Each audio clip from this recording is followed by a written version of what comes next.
reminds me of the days when I got to coach him, when he was a little guy watching him come up, and then in junior high, and then whenever he was a varsity player, then getting to see him on the field every day and not having to coach him personally, but he was just on our side, so we never had to butt heads or any of that kind of stuff. But I just got to enjoy watching my son get to play and work hard and be successful. And so then, I don't know, when he was a junior or so, maybe he told his mom that he thought he wanted to coach. I didn't know what he wanted to do, And so then he went through college, had a great career playing at Hardin-Simmons, and then got to start coaching. And when he coached at Flower Mound, we still got to talk every day about football.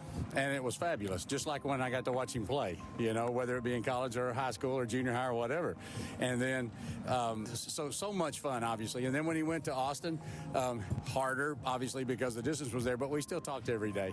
And then now that Coach Styron retired and he got to come back to where he played and take the position of his old position coach, it was so special in that regard. And then just getting to see him every day, and it just is very gratifying for me personally. I hope it's as much fun for him and as it is for me, of course, but it's been great.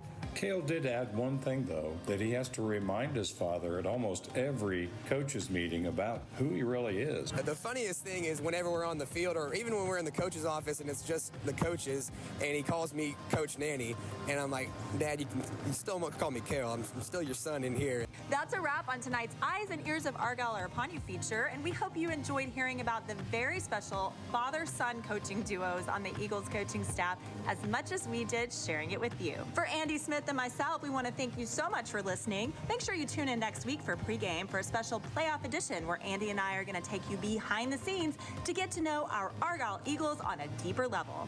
Up next is a scouting report on the Colony Cougars from their head coach, Rudy Rangel, as your NewDoor.com pregame show continues after this timeout. Hi Eagles fans, this is Mickey Mickenheim, owner of CTX Pool and Patio. CTX Pool and Patio is a proud all-sports sponsor and happy to say we are your hometown pool builder. Give us a call or shoot us a text for anything you might need for a new pool, a renovation, resurfacing, outdoor living, you name it, CTX Pool and Patio can do it. All-sports sponsor and your hometown pool builder, CTX Pool and Patio. Go Eagles! 407 Barbecue is a proud supporter of the Argyle Eagles. Named the very best barbecue in all of DFW several times over, 407 Barbecue offers an array of award-winning smoked meats, including mouth-watering brisket and ribs. No plate is complete without one of their world-famous sides and a bowl of Grandma's banana pudding. Family-owned and operated by your neighbors right here in Argyle. See their menu and catering options online at 407bbq.com or see for yourself at I-35W, exit 407. 407 Barbecue. A trusted community staple for over 15 years, Rapid Med Urgent Care is more than just an urgent care. From well checks to minor emergency care, our goal is to keep you well or get you feeling better sooner. We also now offer Rapid Wellness, providing therapeutic IV infusions, injections, weight loss options, and allergy testing and treatment. Walk-ins are welcome, or visit rapidmed.com and book your visit today. Rapid Med Urgent Care, your hometown emergency care doctors with Texas-sized hearts and proud support of our Argyle Eagles. The Scouting Report segment is brought to you by Park Place, and on our Park Place phone line right now is the head coach of the Colony Cougars, Rudy Rangel. Hey, Coach, thank you for your time, and thanks for joining us. Absolutely.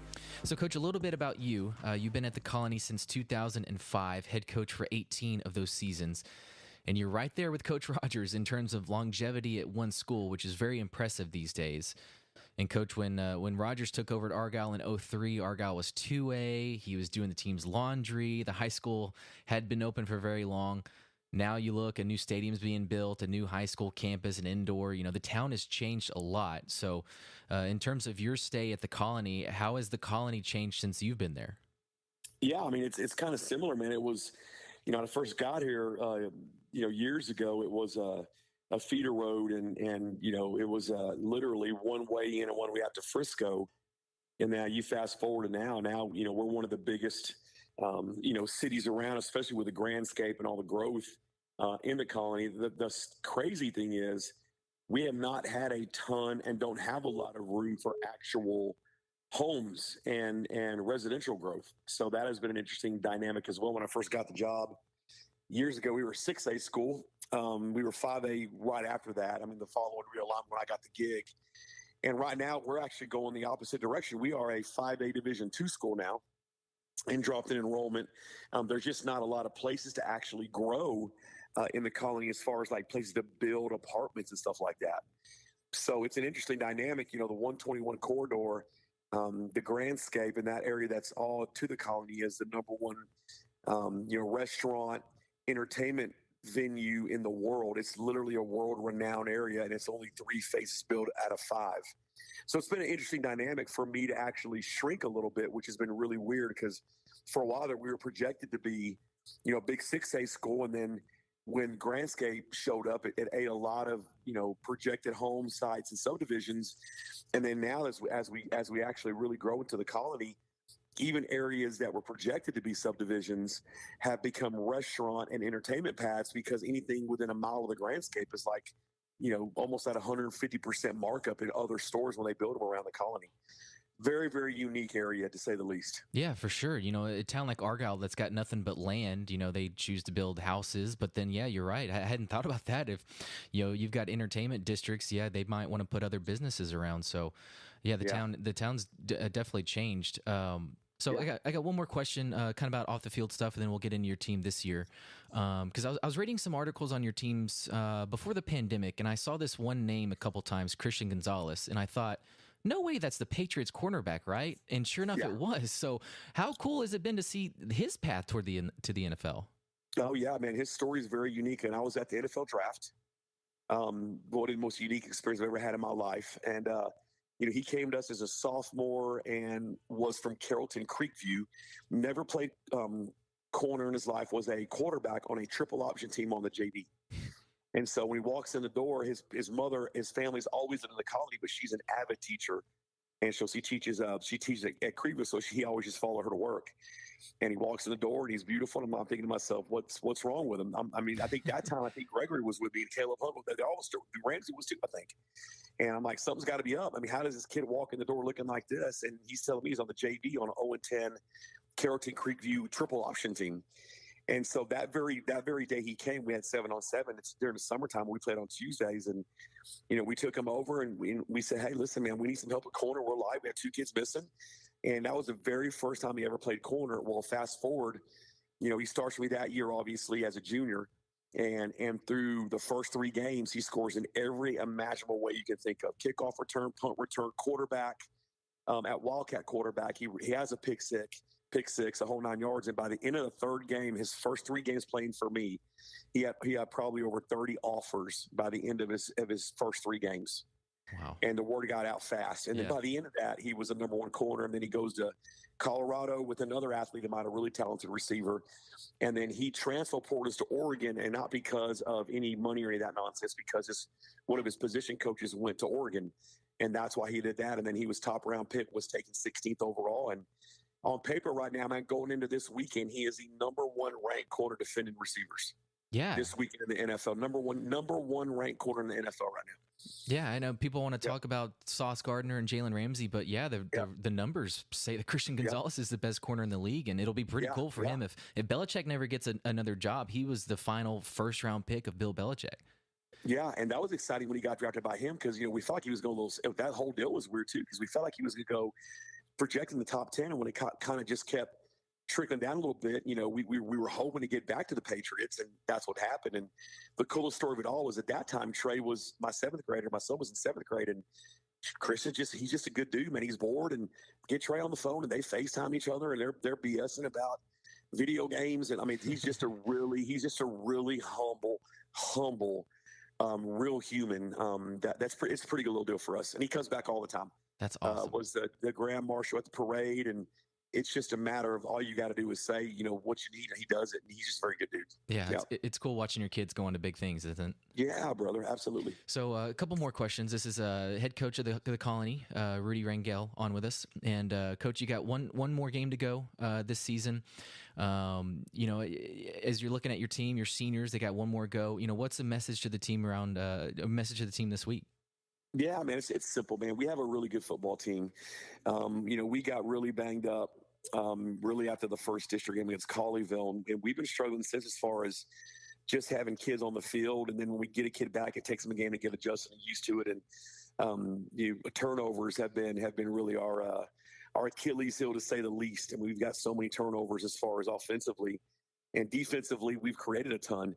So, my message is simple, man. We're going to try to do our very best to win this football game. We came really close against Timberview last week, and you might have looked at my club and said, what are they playing for? Timberview's playing for a playoff spot in their playoff life, and the Colony's kind of out of it. And my kids show up, and the last three possessions, man, we don't pull on a play that we probably would have scored on as far as an offensive lineman, and we actually score to tie the game, but the official says it's out of bounds, was in on every angle possible, and then we threw an interception in the end zone to end the game.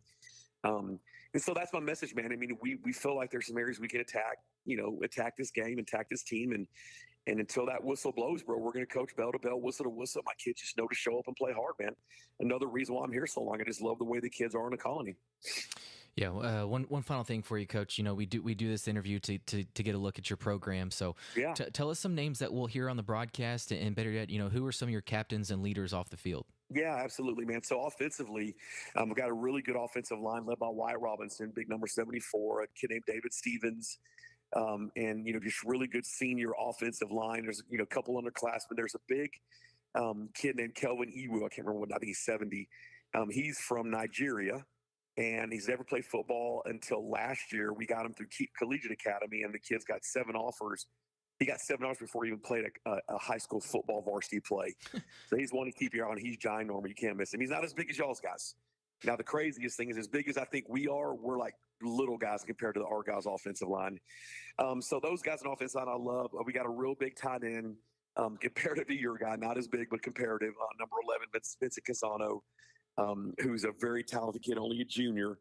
And then my receiving core is very young as well. Xavier Green is our guy. He is number 5. He's one of the area leaders in touchdowns and receiving. Just he was been out with a high ankle sprain. And we're really looking back now, realizing that was probably one of the bigger injuries we had is not having that kid that could just go house anytime he needed to. So him, there's a kid named TJ Osborne, and number 7, Melo Torres, which are my receiver guys, really talented group. And they do a really good job. Then obviously we're led by Carson Cox, number 10, a 3-year starter, team MVP last year. Like I said, hasn't had the best year he's ever. We wish he'd play a little bit better, but a lot had to do with a shoulder injury, just now 100%. And then my sophomore, Jalen Gaines, who's my backup quarterback, will play a little quarterback as well and is a phenomenal receiver. Jalen will be running the show for 2 years, and he's a talented young man. So that's us on offense. Defensively, actually, we're led by 2 inside linebackers that are seniors, Jaden Rogers and Ivan Bliznik.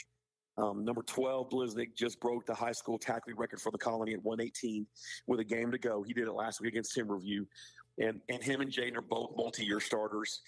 From there, we're a little young. There's a couple of older defensive linemen, Jason Jeffrey, but we got some young cats. We got a sophomore, Cam Ramirez, who's a really good-looking number 90. You'll like watching him play.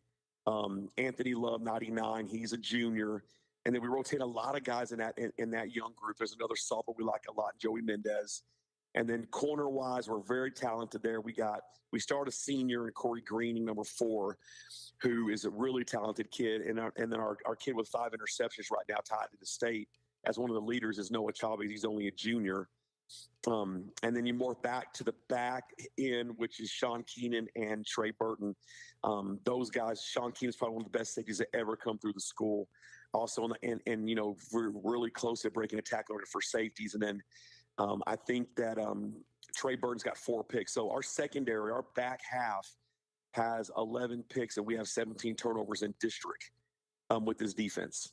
So we're very active along the front.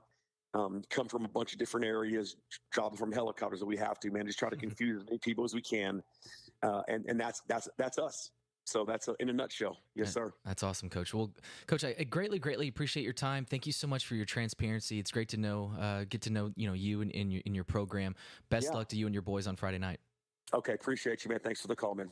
All right, coming up next in the YourNewDoor.com pregame show, we head out to Eagle Stadium as Kenny Arthur and Mitch Cullen set the scene as the Eagles prepare to take on the Colony Cougars. That on the way next after this word from the Legacy Group. Buying or selling a home is likely your greatest investment. Lori Jacobson and the Legacy Group believe in making the process easy and simple for your family. Whether you're moving into your forever home in Argyle, need help remodeling or staging, or are a first-time buyer, Lori's dedicated to making sure all of her clients walk away from the transaction satisfied. She has a saying that you walk in as a client, but you leave as a friend. So it's no secret why she's been named Best Real Estate Agent by D Magazine yet again. Lori Jacobson encourages all the Argyle Eagles to leave a legacy both on and off the field. Go Eagles. Park Place is proud to support Argyle High School and all you Eagles fans out there. You deserve to feel like a winner, whether you're cheering on your favorite team or shopping for your new favorite car. And at Park Place Lexus Grapevine and Land Rover DFW, you'll enjoy a fully customized luxury dealership experience that'll make you feel like the MVP. So head over to your nearest Park Place dealership or visit parkplace.com and see what makes them the experts in excellence. JB Warranties, one of Inc. 5000's fastest growing companies, is a proud supporter of the Argyle Eagles. Headquartered in Argyle, Texas, JB Warranties is proud to serve the HVAC and plumbing industry with our wholesale protection plan offerings throughout the U.S. and Canada.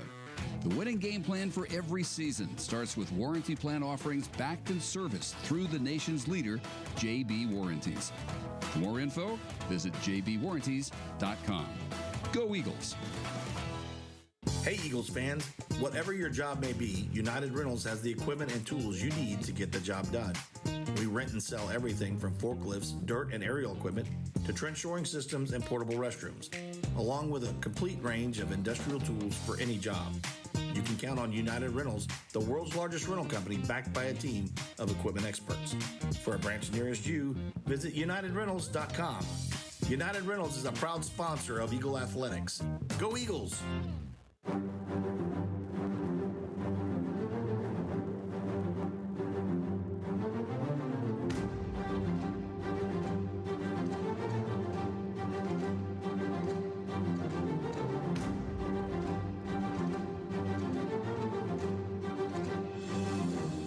An Argyle Eagles Booster Club production. Good evening, ladies and gentlemen. Welcome in live to Eagle Stadium in beautiful Argyle, Texas for tonight's final regular season game. It's a District 3-5A Division II matchup between the Colony Cougars and the Argyle Eagles. We haven't had many of these over the years. That's a game that, as far as standings go, has absolutely no meaning for either team. The Colony comes in at 4-5 overall and 2-5 in district play and was eliminated from playoff contention a couple of weeks ago. Argyle clinched the district title a week ago and already knows next week's by-district playoff opponent. So what does tonight mean? Well, it means a lot for these seniors, and it means a lot for the seniors' parents, grandparents, and all the family and friends. Even though Argyle will have another home game next week, tonight is senior night, and it's always a special night. My name is Kenny Arthur, and I will bring you all of the play-by-play action of tonight's contest. For many of these young men, they don't quite understand these final games on the gridiron are something they will talk about when they're old and gray. But for moms and dads, there will be tears shed like crazy tonight, watching their boys play their final games, a game they have played since they were little boys who couldn't fill out a pair of shoulder pads.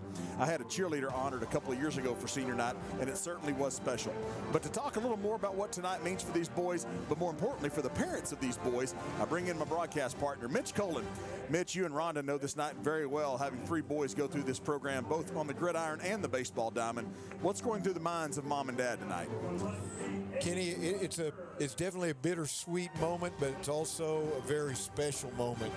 You know, you think back to Pee-wee games, middle school games, 7-on-7, two-a-days, early workouts, everything that got you to this moment. All the hours doing laundry, late-night homework, and how tired you got of shuttling them all over creation. And when you're standing out there on that field with them, you want to do it all over again, right? You had all those memories just come flooding back. But then walking across the field arm in arm with them, you feel an immense pride for them and what they've accomplished. You get to the other side of the field, you kiss them on the cheek, you give them a big hug, and you tell them, let's go out and kill the other team tonight and let's win state. But, for Argyle, it's a special night, but there's always games to go, right? If it were your last game, which we never experienced senior night being the last game because Argyle always goes so deep, it would probably hurt a little bit more, right? But we always knew there was more down the road, but for sure for the parents and the kids, it's a very special moment. Thanks, Mitchy Poo. As for the actual game, as we mentioned, there's not much on the line as far as the standings go, only pride. And you can bet these boys want to win on senior night and take their season record to 9-1. We will see how Coach Rogers wants to distribute playing time tonight. Be careful if you think this bunch from the Colony is going to be a pushover. They have some athletes, including 2 players in the secondary with 5 interceptions apiece. As a matter of fact, they have 18 interceptions as a team and 28 turnovers total. They want to take the ball away from this Argyle offense. Should see some more time for the 2s and 3s for the Eagles tonight. So a nice glimpse to the future of this football team. Kickoff is slated for 7 o'clock, but first, the best in the biz. Blake Jones will guide you through the YourNewDoor.com pregame show, beginning with his weekly flyover with Argyle head coach Todd Rogers. That's next on Argyle Eagles Booster Club Broadcasting. Are you tired of looking at fogged or broken window panes around your home, or want to add just a touch of elegance to your bathroom? Maybe you just need to replace some glass shelving or tabletops? Well, then you need us at Glass and Mirror Specialists located right in Double Oak. Having served the entire DFW Metroplex for over 25 years, James Hodges and his experienced team can help you with all your glass and mirror needs. Call us at 972-679-1069 to schedule a consultation or visit our website at glassandmirrorspecialists.com.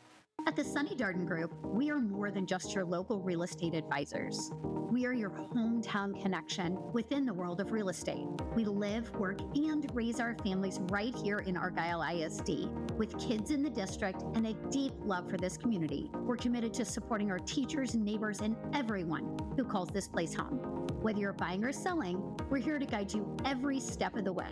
The Sunny Darden Group with Compass Real Estate, rooted in Argyle and always placing people first. This year, as our Argyle Eagles continue to build on their legacy of success, our Papa John's family is here to help step up your pizza game. The North Lake Papa John's, right off 407 and 35W, is your locally owned and operated pizza shop right here in your backyard. Step up your dinner plans this week with any one of our specialty pizzas, papadillas, wings, and desserts. This season, get 25% off of your order when you use the coupon code Argyle24. It's the perfect way to celebrate an Argyle victory tonight. Enjoy the game and go Eagles. Better ingredients, better pizza, Papa John's.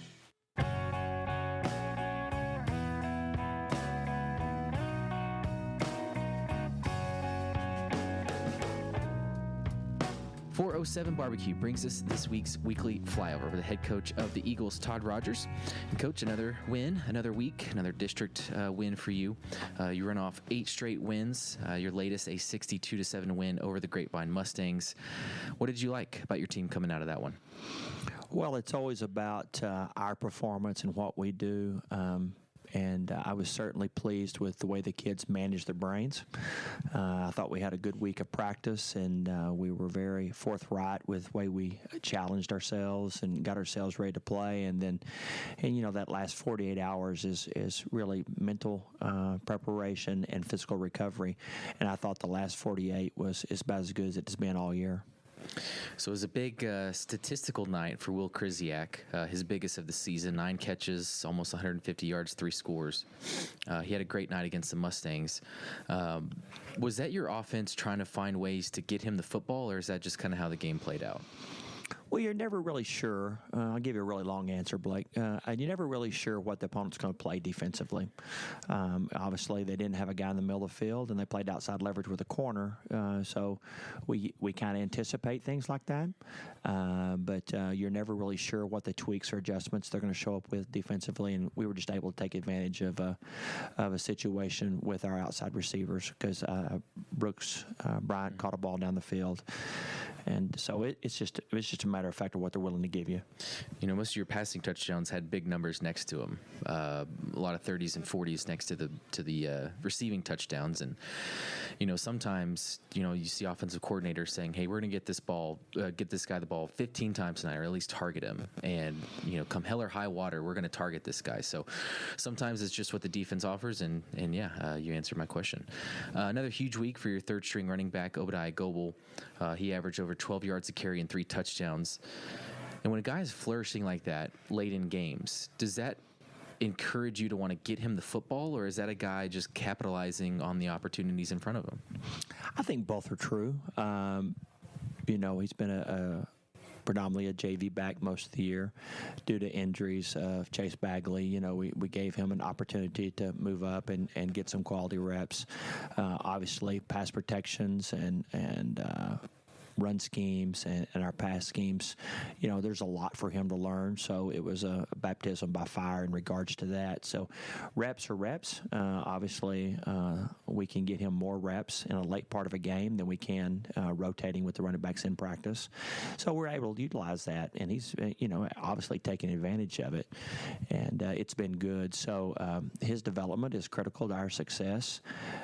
If he's given us a shot in the arm offensively. Let's go back to Monday, Tuesdays, and Wednesdays practice. He's very challenging back to tackle on, you know, for the team defense. So, you know, he's contributing to our team in a lot of different ways. You know, your running back room, I think back to years past where, you know, Nick Ralston was getting 50 carries a game, and, you know, we think about, you know, Taylor Sweat, you know, singular guys, but what a deep running back room you've got this year. Yeah, we have a deep running back room because we have a deep offensive line room. You know, we have a good offensive line, and they're rotating in, and lots of kids are playing, and we're getting people blocked up. Obviously, you know, it's a numbers game in the box, and we're able to take advantage of the numbers game because we're doing such a good job of throwing the ball down the field. And people are having to disguise their coverages and move their coverages to stop our passing game that makes the width of the field get really large, and then when they start spreading out for the width, we stretch them vertically. So it's got its own pluses. Very diplomatic answer for you here on Election Day. Oh yeah, I should have expected. Oh yeah. Well, your defense remained. They were really disciplined against the Mustang option attack that's out to try to deceive you. They were much more honed in on us up in the booth, who were tricked by who's got the ball on this certain play. But it seemed like your defense saw the ball really well last week. Yeah, they're very seasoned players. You know, we have some carryover kids that are used to seeing the option. So there was just some refresher courses for most of the kids, but very pleased with the discipline and just the adjustments that we actually made. You know, even after the first couple of series, we were coaching kids, and it was very active coaching, and we didn't miss any opportunity as a coaching staff to get somebody honed up out there, so it could pay dividends down the road. I feel like it really helps to stop the option. If you can stop that initial dive, then that's really up to the defensive line. Our player spotlight guest this week is John Hurt, a member of that defensive rotation. What can you tell us about Mr. Hurt? Well, John is had a junior year that was, got in, got to play. I wouldn't say it's lackluster. He just, was biding his time, getting his body strong. What an incredible offseason, though, and just strong determination. He's obviously one of our top power lifters in our high school, and so for him to, get himself in that kind of shape and produce on our defensive line, kudos to him. He has led from the front. He's been very active in making sure that we put a good product on the field, and he's been, he's discipled some of, Reynold Herman and some of our younger defensive linemen to the point is that they're playing at a very top level. So he's a great team guy. He wants to be a great teammate, and he's a great student and huge contributor to our football team. So we can sit here and try to figure out who you're going to play in round one. Especially with this week where the Colony is not looking a part of the playoff picture. You're settled into the first seed. We can kind of do all this and look at the roadmap. But your team, is it just about the Colony this week and playing to the Argyle standard? Oh yeah. We don't want to look 2 weeks ahead. It's about us getting better and improving, and we got rain and a lot of moisture over the last few days, and it looks like there's going to be a lot of moisture on Friday. So we're having to learn a new way. A wet ball, wet conditions, terrible conditions. What does it look like offensively and defensively? And so there's lots of things for us to coach and teach this week to make our team even better moving on down the road. The playoff picture does look like it's going to be Emerson. I've already sent some communications out to talk to them and set something up. So the way the 5A and 6A schedule is set up by the UIL, that will be a home game for us. So we've already taken some liberties to start that planning and do that. We don't think that's looking too far ahead. It's just being proactive and making sure all our bases are covered so we don't run into any snafus there at the last minute. I think people would be surprised how much planning goes into this, because in playoffs, you're booking stadiums based on, well, we could play here. If it's this team, could do this. You're a busy man this time of year. Well, the geography, in Region 1, is El Paso to Argyle, right? Right. And so actually El Paso to Melissa or Sherman up there, and so you're looking at that, and you're trying to calculate who's going to win and who's going to move on literally 2 weeks ahead, just to secure a stadium and try to get on a list, And so, there's no exact science to it. It's just covering your bases, so you got a good place to play. Your fans can travel to easily and get in and out of, and playing way down the street. So the best week in the state of Texas is week 15, because you don't have to figure out a place to play. Yeah, so it's good. They do that for you. Yeah, they do that for you. So it's nice. So one final game before playoffs. This is kind of your final game to get right. Like we mentioned, in this interview, this is not your typical dip a toe in the water playoffs. This is going to be a good test for in round one. So where are you looking to improve? Where are you looking to solidify things here in this final game? Well, I think the Colony is a high-quality opponent. Quarterbacks, you've missed a couple of games due to injury. It's a team that's talented offensively and defensively. They have good schemes. They've played some teams close and just hadn't been on the winning end. But they're a 500 ball club, but a ball bounces a couple of different ways, and a couple of games end, and they're able to secure a couple more wins and maybe get that fourth spot. So it's a team that's dangerous to us, and we have nothing but respect for that program. All right, more on the Colony Cougars, including tonight's Coach Rogers' keys to victory, as the YourNewDoor.com pregame show continues on after this. When it comes to roofing, there aren't many licensed companies in Texas. But there is one owned and operated right here in Argyle, proudly serving the community and supporting our Eagles. It's the Roofing Pro. From quick repairs to complete roof replacements, the Roofing Pro treats every roof like it's their own. Let's keep your home Eagle approved. Argyle Eagle touchdown! Call us today or find us online at theroofingpro.com. Go Eagles! Cycle Center of Denton and BMW Motorcycles of Denton proudly support Argyle Athletics. Cycle Center is your local family-owned and operated power sports store with the best selection of motorcycles, all-terrain vehicles, and side-by-side fun and work machines. Shop the largest parts and accessories showroom in North Texas and experience a factory-trained service department that will support you with the great service to keep your machine running at its best. Cycle Center wants to thank all the Argyle football fans, coaches, and faculty that make Argyle the best school in Texas. Come see why Cycle Center of Denton is called your power sports store with more. CR Plumbing is a small family-owned business operated by Clayton and Hannah Robinson. Hannah grew up in Argyle, and no one knows these stomping grounds like she does. CR Plumbing prides ourselves on taking care of our customers, employees, and serving our community. We offer an array of plumbing services, including water filtration systems, leak detection and repairs, water heater tankless conversions, and platinum memberships. Visit our website for any plumbing needs at crplumbingdfw.com. We are CR Plumbing, your local plumber you can trust. All right, back with Coach Rogers in the pregame show, and Coach, we talked about the weather this week. Might be throwing a wet ball in practice, and predominantly you're playing on turf these days. So has the weather changed? 10, 15 years ago you're playing on grass, you're playing in mud. Is it a different game now when it does rain? Oh, I think it is.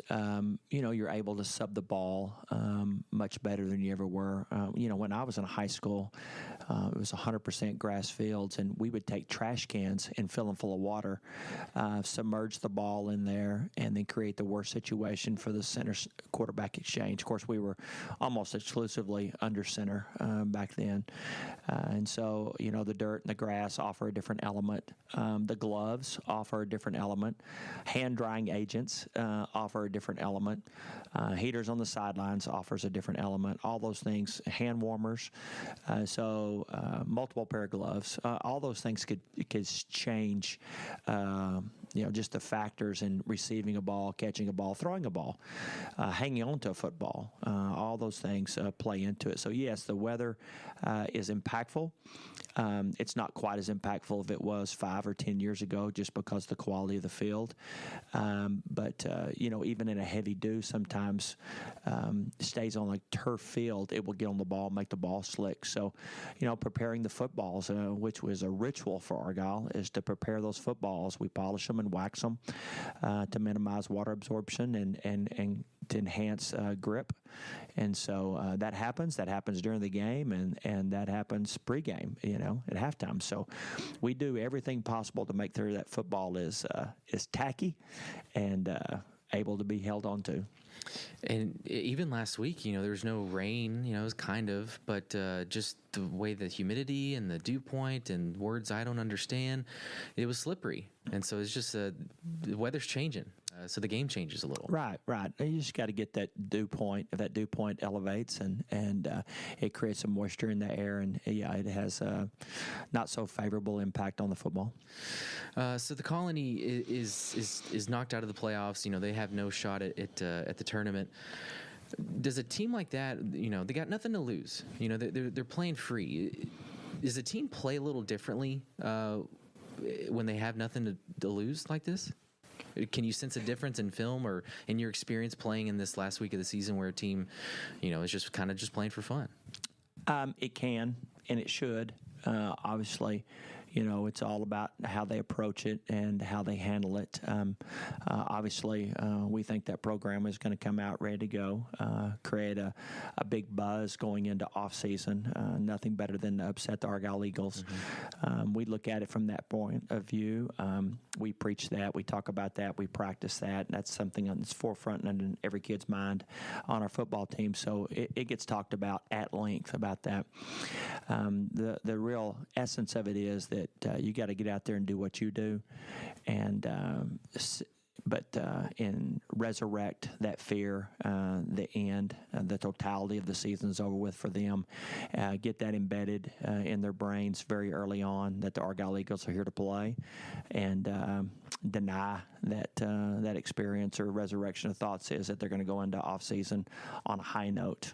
And so I think that's my challenge this week, is to get our football team ready to play along with the coaches and our seniors, and make sure that the Colony doesn't feel any compelling need to upset the Argyle Eagles. Well, let's get into that game plan. Branded Bowles brings us our keys to victory. What are they against the Cougars?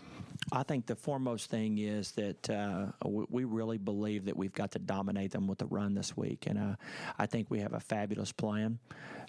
We feel like we can win the battle up front with our offensive line versus their defensive line. They're going to give us so many different looks in the secondary that we're a little bit not sure. So we think running the ball will clean things up for the secondary. The second thing is that when we get things cleaned up, we got to be able to take advantage with our wide receiver play. We got to know where they are, and we got to get the right routes run and quarterbacks throw and catch, and just really execute at a very high level and burn a lot of clock offensively. And then defensively, they have some incredible weapons on offense with a big quarterback that runs the ball very well. So our goal is to stop the quarterback run and force them to the air, and then just be good defenders of the ball. All right, thanks for your time, Coach. Best of luck against the Colony. Thanks, Blake. All right, kickoff right around the corner. Tonight's report from the sidelines with Clark McNulty live from Eagle Stadium is up next. This is Argyle Eagles Booster Club broadcasting. What's the secret to scoring big in the real estate game? Put the ball in the hands of the winning realtor in Argyle, Lorena Moore with Monument Realty. Lorena knows all of the plays to find the perfect match for you, whether you're buying or selling. Real estate is about connections, and there's no better quarterback in Argyle than Lorena Moore. Find her at dfwmoorehomes.com or look for her QR code around Eagle Stadium. Don't get stuck on the sidelines. Go with Lorena Moore with Monument Realty. I've got a great idea. All we have to do is learn to kick 100-yard field goals, and our team would never have to punt. I can't believe nobody's ever thought of that. Well, until we've learned to do it, here's the next best thing. Go to yournewdoor.com and look at all the awesome doors I can install for you. We can also repair the one you've got. We do great work, and we've got great prices. I'm Billy Klein, and you, well, you just watch and smile.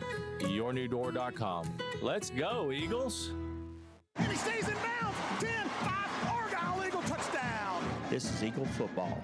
Touchdown! Drew Estrada! What an unbelievable play by Drew Estrada! And it continues in a moment.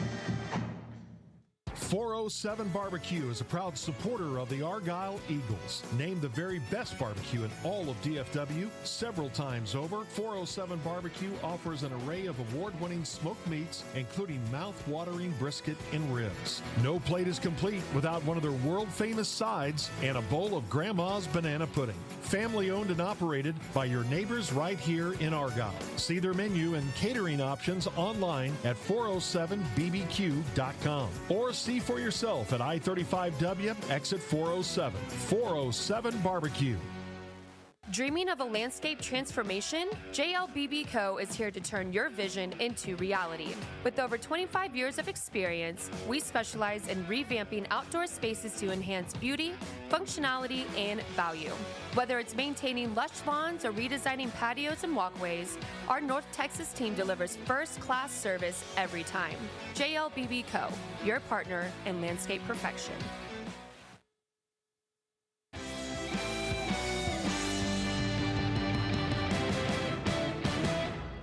Updating your home is too important to do alone. The Design House of Denton has designers and experts on staff who want to help. Whether it's simply new flooring or having an entire wing of your home remodeled, the Design House has a full spectrum of services for any size idea you have. They care about you and your home both during and after your project. My wife and I know this from personal experience. Now it's time to see for yourself. Go see the friendly staff at their gorgeous showroom located just outside Golden Triangle Mall at 2303 Colorado Boulevard. The Design House of Denton, locally owned and proud members of Argyle Eagle Nation. Elevate your style with Charming in Maine. Shop our hand-picked selection of must-have denim, stylish tops, and more to create effortlessly stylish outfits. Discover new arrivals weekly and on-trend styles, all with exceptional quality and accurate sizing. Shop anytime online, then conveniently pick up your order at our Argyle warehouse. Visit charminginmaine.com today. Charming in Maine. Shop local, look amazing. Hey, this is George Dunham, reminding you to check out the Eagles Nest podcast every Thursday to get you ready for Argyle football's next game, with segments like the Scouting Report on Argyle's next opponent, the Player Spotlight, the weekly flyover with Coach Rogers, highlights from last week's action, and the Argyle ISD Eagle Update. Blake Jones and his crew promise to inform and entertain you on everything Argyle Eagles. Check them out and subscribe on iTunes or wherever you get your podcasts. It's almost time for kickoff. Pads are strapped in, and helmets are buckled. It's kickoff time for Friday Night Lights in Texas. Let's step inside the yournewdoor.com press box. With the call for tonight's game, here is Mitch Cullen and Kenny Arthur. Welcome back live to Eagle Stadium. The coin toss, Roy Jacobson Legacy Group coin toss, won by the Colony. They elected to defer to the second half. Argyle will receive. Here's the starting offense for your Argyle Eagles. We're going deep, and it is caught. Brooks Bryan has got it in the end zone. Argyle takes touchdown, 46-yard touchdown pass right down the middle of the field. Gasperson to Brian. That's quite the duo, isn't it? 6 more on the board for the Eagles. Todd Rogers, head coach. This is my starting 11 on offense. McGuire Gasperson, 11, junior, quarterback. Watson Bell, number 6, junior, running back. Grant Romero, number 16, senior, wide receiver. Will Krzyzak, number 1, senior, wide receiver. Brooks Bryan, 12, junior, receiver. Braden Bach, 88, junior, tight end. Tyler Roberts, 73, senior, left tackle. Keegan Lawson, 78, junior, left guard. Chance Bowen, 79, junior, center. Weston Cheney, number 64, senior, right guard. Braxton Firestone, 77, sophomore, right tackle. Jake Gregory, offensive coordinator. Just about set for kickoff tonight. Last regular season game here tonight at Eagle Stadium. The Colony eliminated from the playoffs a couple of weeks ago. Argyle already knows next week's opponent, Frisco Emerson. Odd situation there. Emerson has a bye week here in week 10. So they actually have a couple of weeks to prepare for the playoffs to get ready to take on Argyle next week in the bi-district round, which will be right here at Eagles Stadium. Excited to have this one for you tonight. Senior night here at Eagle Stadium with Clark McNulty on the sideline, Blake Jones producing, Mitch Cullen riding shotgun. I'm Kenny Arthur, and this has been the YourNewDoor.com pregame show.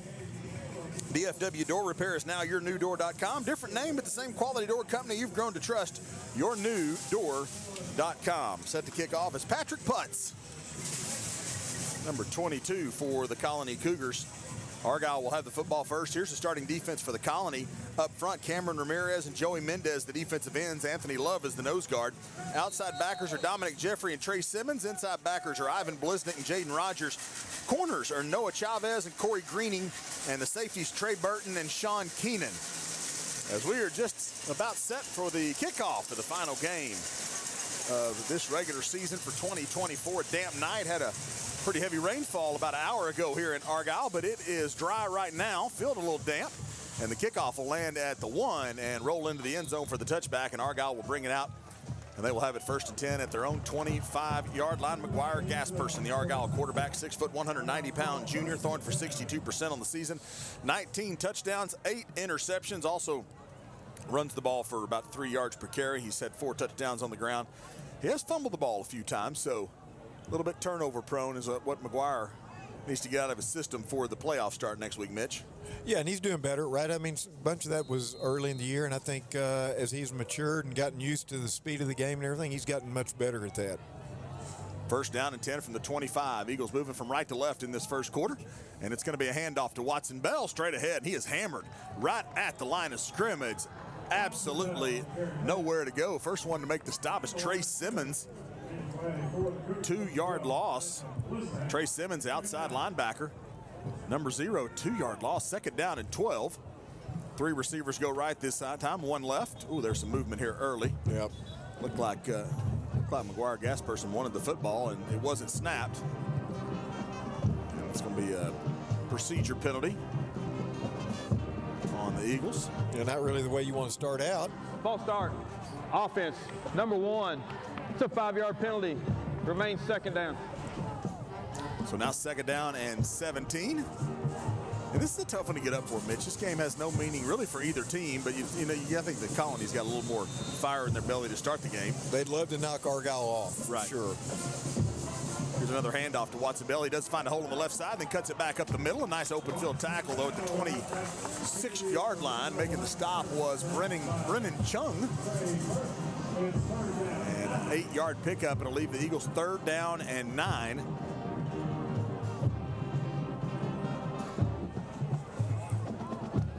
Gasperson from the gun. Play action, wants to throw. The right-handed quarterback is looking, nowhere to go. Now he's going to run, now he's going to throw. And there's a flag down. Pass is complete to Watson Bell.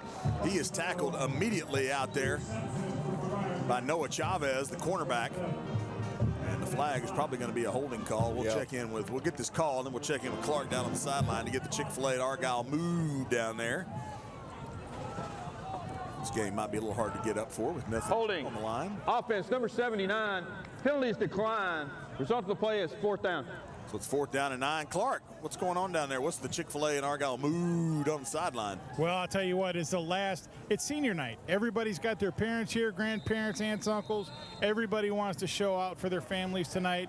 And I think the coaches are just looking to keep everybody healthy and come out of this with a W. Jackson Green back in punt formation for Argyle. Number 5, Xavier Green, standing back deep at his own 35-yard line. He'll wave his hand in the air for a fair catch. Oh, it hits one of their up men right on the top of the head, and Argyle's going to have it on the muff punt. Coming up with it there for Argyle is Gage Prepula, as one of the blockers didn't see it and couldn't get away. I think, Mitch, it didn't look like the return man was yelling anything. He just kind of kept waving his hand in the air, and he was kind of stunned, and it hit his teammate right on top of the head. Yeah, he was trying to block, I think, and then the return man came up and just kind of almost just gave up, and then the ball hit the blocker, if you will, in the back, and favorable bounce to Argyle. So basically a 31-yard positive play here for the Eagles. They have it now at the Colony 43-yard line. Ball on the right hash, and it's going to be a handoff to Watson Bell, running left, now cuts it back right. He's got a hold right up the middle. Nice gain of 8 to the 35-yard line. Oh, somebody a little slow to get up there. It's actually the gentleman that made the tackle, Ivan Bliznick, who is their middle linebacker and their leading tackler. We're going to have a little timeout. Matter of fact, I saw a tweet that he actually broke the season record for the Colony for most tackles, so you hate to see him go down. But let's check in with Clark one more time. A damp night, had a heavy downpour here about an hour and a half ago. And Clark, what's the weather like down there? What's the humidity and how's the field? Well, I'll tell you this, it's about 62 degrees, so I actually am wearing a hoodie tonight. Oh, wow. But no, interesting. There is a 20% chance of rain till about 8:30, 8:45 tonight, but so that could play a role in tonight's game. There is a crosswind coming from the home side across the field, and it is substantial enough to where it could blow a kick or a long pass off target. So that's something that the teams are going to have to adjust to. 2nd down and about a yard and a half here for Argyles. We're back to play. Bliznick ran off the field on his own power. Here's a handoff to Watson Bell on the right side. He's got a 1st down over around the numbers on the far sideline to the 29-yard line. 5-yard gain for Watson Bell. He needed about 2, so it's a 1st down for the Eagles. If you're watching via YouTube, thanks to the Talon, you can see this, but if not, we'll paint the picture for you here. We'll give you the Cinch Cleaners uniform update after this play. Snap back to McGuire, handoff Bell, straight ahead, right at the middle, big hole into the secondary, across the 20, down to the 18-yard line before Sean Keenan, the safety, makes the stop. An 11-yard pickup and another 1st down. Argyle in their red jerseys, white numerals, white pants, white helmets. Here's a handoff again to Watson Bell. Finds a little bit of a crease, and he's dragging a tackler for a few yards. He's inside the 15 to about the 14. Trey Burton, the junior safety, makes the stop after a 4-yard pickup. It'll be 2nd down and 6. The Colony in all gray. I like that look, actually. Gray shirts, gray pants, black helmets, white numerals on those gray jerseys. Big white numerals. Yeah, I like it. We can see them. Yeah. It says Cougar Nation on the back of those jerseys. 5th straight carry here for Watson Bell. Straight ahead again. He gets slammed down, but not till he gets inside the 5 to the 4-yard line. 8-yard gain this time for Watson Bell, and it's 1st and goal for the Eagles. Yeah, I would think that Coach Rogers wants to play this game on the ground, doesn't want to have to throw unless they have to. And so far they've reestablished that running game after that muffed punt, if you will, and looks to be doing pretty good now. Bell straight ahead again, running behind Chance and Bowen. He's into the end zone for the Argyle touchdown. 6 carries in a row for Watson Bell. Takes it to the house from 4 yards out. 6 on the board for the Eagles. Yeah, the guys up front did a great job, just opened that hole. Did they grab his face mask going through there? They didn't call it. He kind of twisted his head to the side or something. I couldn't really tell, but he was he carried the bulk of the load all the way down, that's for sure. Anthony Rubalcaba to attempt the PAT. Good snap, good hold. Extra point is good. 8:44 to play in the 1st quarter. Argyle strikes first. They lead the Colony 7-0 on Argyle Eagles Booster Club Broadcasting. With the Colony about to get the football, here's your starting defense for the Argyle Eagles.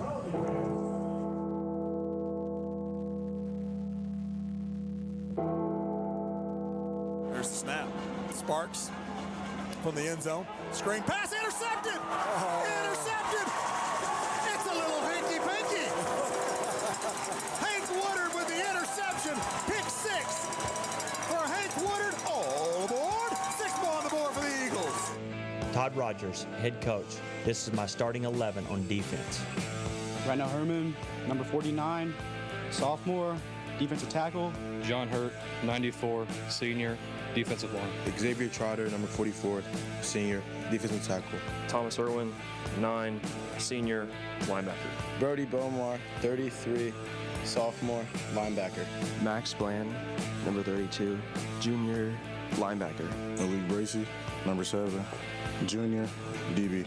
Garrett Westrom, number 2, senior, safety. Nathaniel Bruce, number 8, junior, free safety. Xavier Sanchez, number 4, senior, safety. Luke Lane, number 3, senior, defensive back. Coach Lundy, defensive coordinator.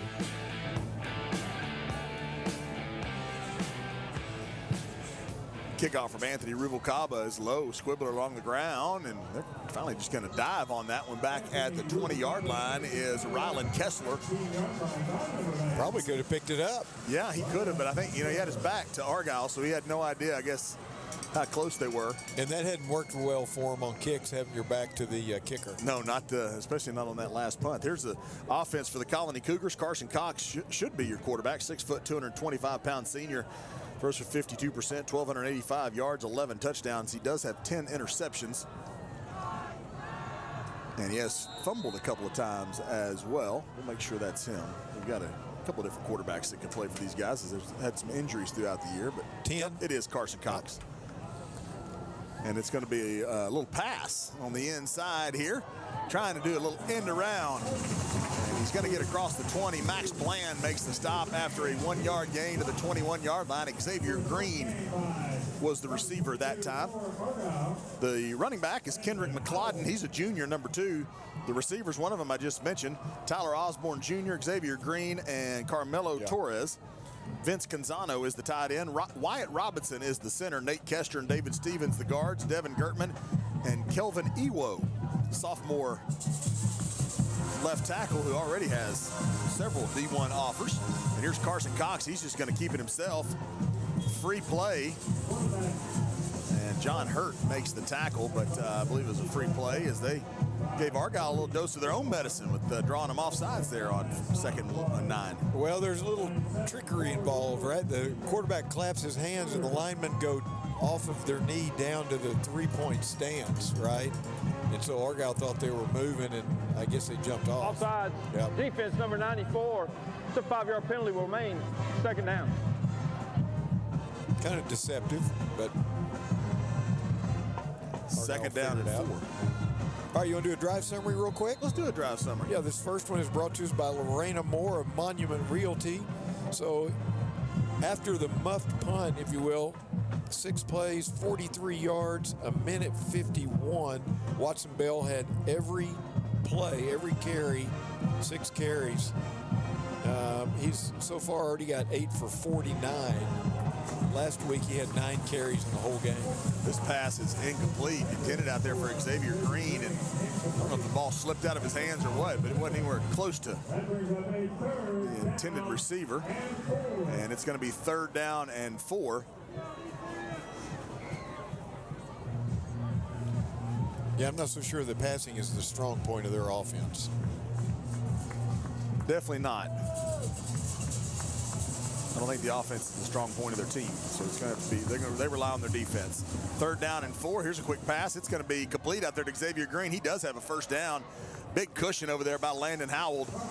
Allowed him to easily get that 1st down. He needed 4. He gets 5 to the 31-yard line. That's a 1st down for the Cougars.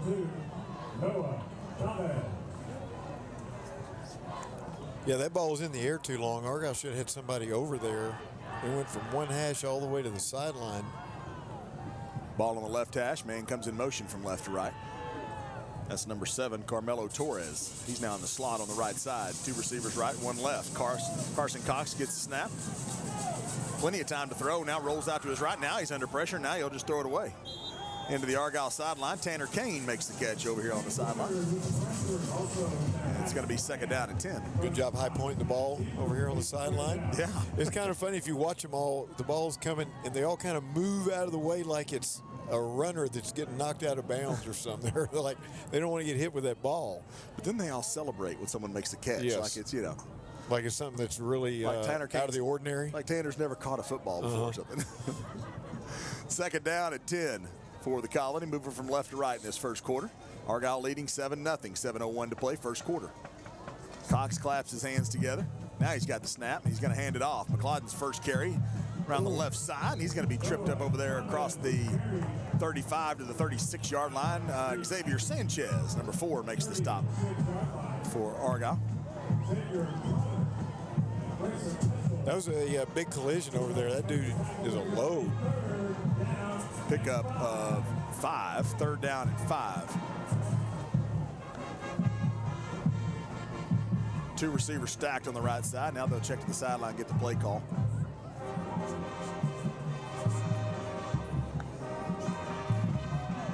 Cox is going to throw a fade down the left side. It's called incomplete. He couldn't hang on to it. Xavier Green had the catch, couldn't hang on to it. Malik Bracey, pretty good coverage, but was about one step behind. That ball should have been caught and should have been a touchdown for the Colony, and they'll have to punt. Yeah, he had a step. Just couldn't, I don't know why he couldn't hang on to it either. It kind of just dropped right into his arms about waist high. Just lost focus, I guess. Patrick Putz back in punt formation. I think it's Putz, might be Putz. There used to be I think there used to be a Seattle Mariner with the last name. There was. Pitcher. Yeah. He was Putz, wasn't he? P-U-T-Z? But your punter to be Putz is great, right? Whoa. Snaps back high. Argyle probably could have blocked that if they wanted to, but Argyle gets away from it. It hits at about the 37 and takes a little bit of a roll for the Colony. And goes to the 33-yard line, a 32-yard punt, and no return for Argyle. Yes, so the deal on that punt was the snap back. You know, if you watch all these deep snappers today that are all so good, they shoot it back there like a missile. That one just kind of floated in the air and came down to the punter. So, yeah, if Argyle wants to, they're going to have one of those to block.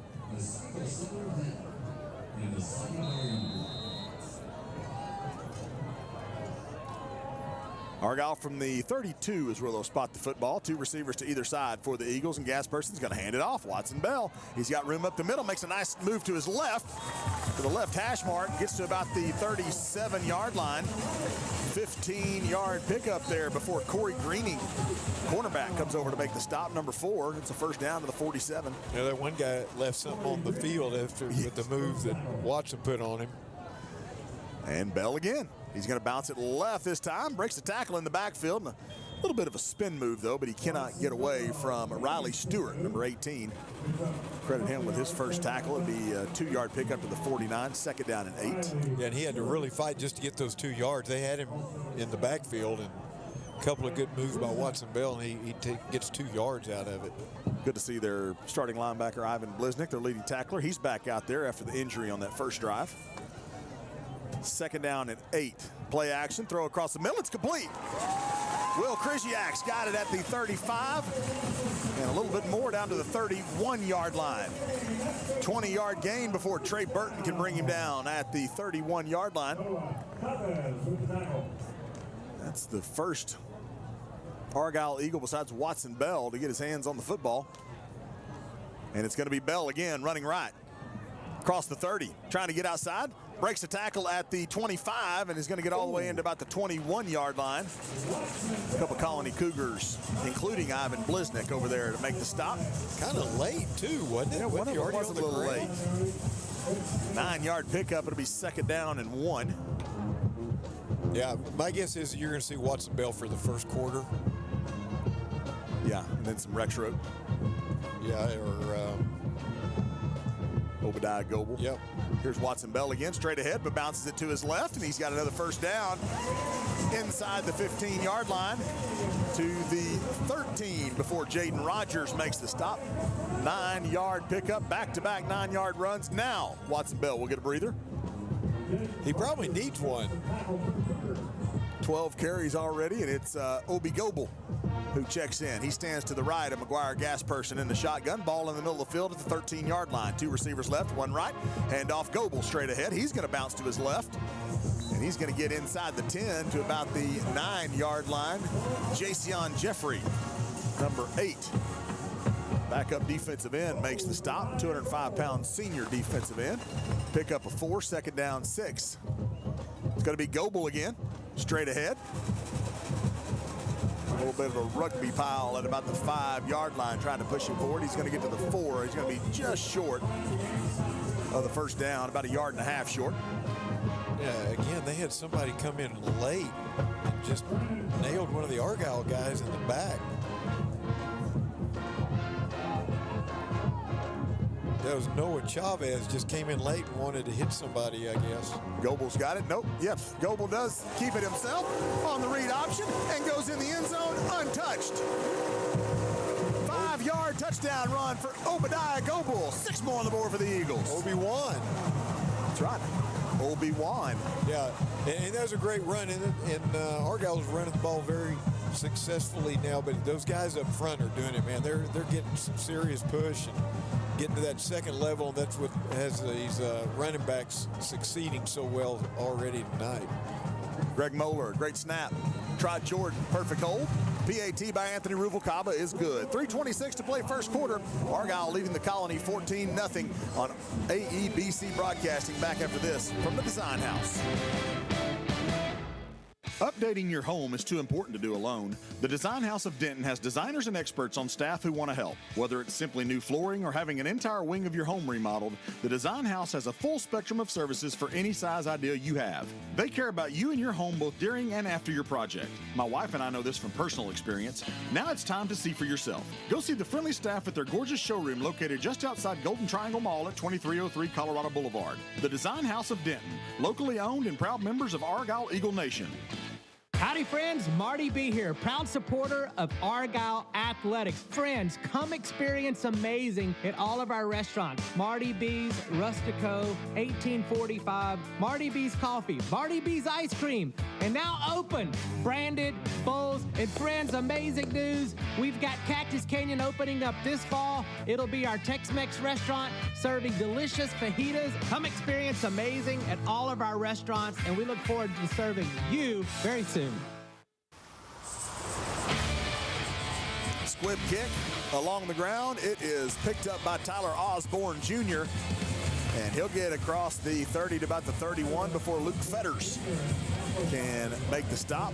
Also Dawson Haraney in there to help. Hey, tonight's first quarter made possible by the generous support of Corinne Martin at Cycle Center of Denton, Jill and Josh Pizzuto at North Lake Papa John's. Thanks to Glass and Mirror Specialist, Noble Classic Homes, Sherry Brunson with Cinch Cleaners, Susan Randall at Argyle Dental, Dr. Kurt Rexroth at the Argyle Family Chiropractic, Chick-fil-A in Argyle, northwest corner 407 and 35W. Rich McDowell with Synergy One Lending. Dr. David Dyer at Argyle Orthodontics. Thanks to our friends over at Go Vision, Sonic of Argyle, and Alpha Women's Wellness, all bringing you tonight's first quarter. First down and 10. They mark it at the 32-yard line. Snap back to Cox and tosses it inside to number 7. Nowhere to go there. Brody Bomar makes the stop. That is a complete pass because he did throw it forward to Carmelo Torres, and it will be a loss of 3 yards back to the 29-yard line. What do they call that, little pot pass? Is that what they call that? Yeah, and that's one of those things I think the quarterback likes because it usually pads your numbers a little bit, but that's a completion for negative 3 yards. I don't think that's what you want. No, you don't want that. Second down, 13. Oh, high snap, but Cox has got it. Either keeping it himself or missed the handoff, but he's got some running room on the left side, and he gets back to the original line of scrimmage and to about the 35-yard line. And let's check in with Mitchie Pooh to get us a drive summary for that last Argyle drive. Yeah, that last drive was brought to us by Ty and Jennifer Holmeyer of the Design House. 8 plays, 68 yards, 2:43 off the clock, and 48 yards on the ground, 120-yard pass, with the final touchdown coming from Obi-Wan. Kind of fun to see new guys come in and take charge like he has. Play clock down to 5. Carson Cox was up on the line calling out the play. Now he's back in his shotgun formation. Snaps back. Pressure. Gets away from that. Rolls out to his left. Throws complete. First down. Oh, it's going to be Xavier Green. Max Bland stops him at the 45-yard line. Nice comeback route by Xavier Green and a 10-yard pickup, and a nice job by Carson Cox to get away from the pressure. He did. It looked like they were going to go nowhere, right? And then all of a sudden, he finds the receiver in the middle of the field, just kind of coming back to him, and did a good job of picking him up, making a nice pass. Biggest play of the game so far for the Colony. 2 receivers left, 1 right. Ball on the left hash. Here's a throw out. Overthrown. Was intended for Jalen Gaines, number 9. Garrett Westrom on the coverage. Landon Howell as well. He's second down and 10 following that incompletion. Yeah, they've had a little bit of success throwing the ball. I mean, you have those little bitty pop passes, if that's what you want to call it.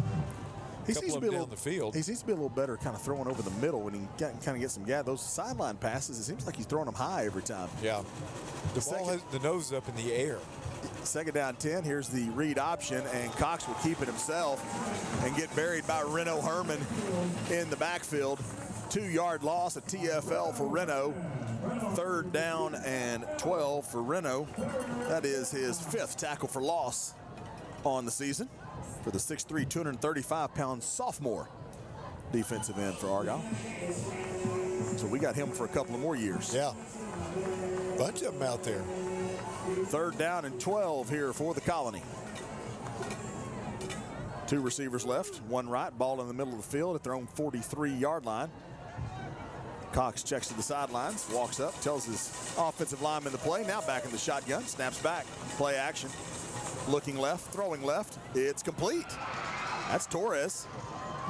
He's going to have a first down. Xavier Sanchez knocks him out of bounds at the Argyle 42-yard line. A 15-yard completion on 3rd and 12. Carmelo Torres, the senior.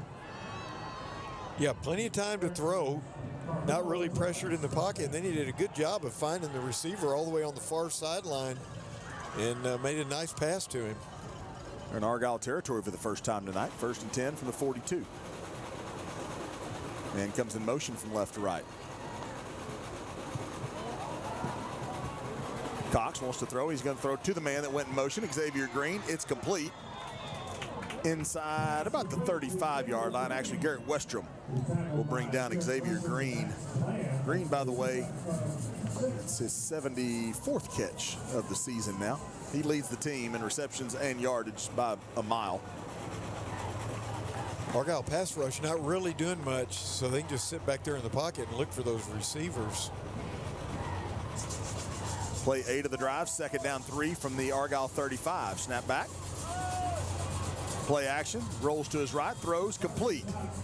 Inside the 30, Jalen Gaines has the catch to the 29-yard line. That's another first down for the Cougars.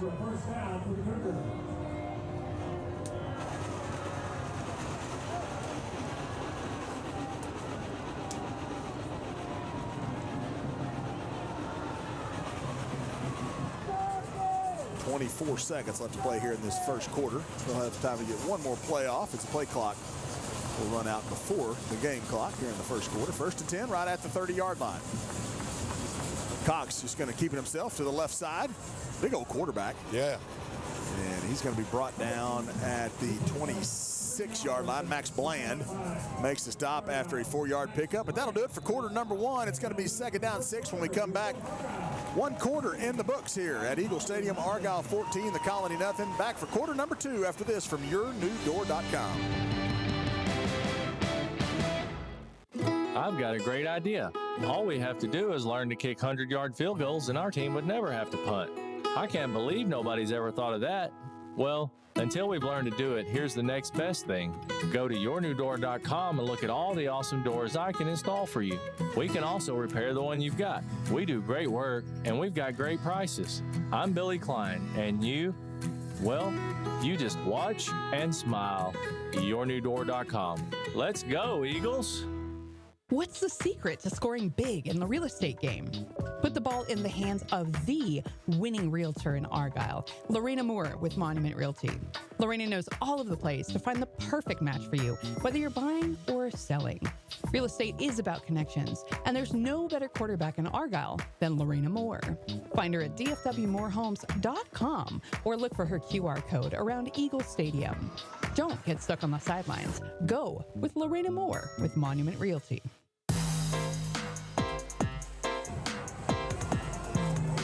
Back at Eagle Stadium for quarter number 2 with Clark McNulty, Mitch Cullen. I'm Kenny Arthur. Blake Jones, producer extraordinaire. Get ready to come back. What is this, the 10th play of the drive, I believe, here. And the Colony is taking this one, marching it down the field. And we'll check in with Clark on the sideline here in just a moment. But the offensive line for the Colony seems to be getting to this defensive front for Argyle. That seems to be the success that the Colony is having right now. Pretty good offensive line here for the Cougars. 2nd down and 7. Play 10 of the drive. And goes in motion from left to right. Cox to throw. And it's complete to Xavier Green. There were some good routes the receivers do. Yeah. Landon Howell slings him out of bounds after about a 5-yard gain. It's going to be 3rd down and 2 from the 22-yard line.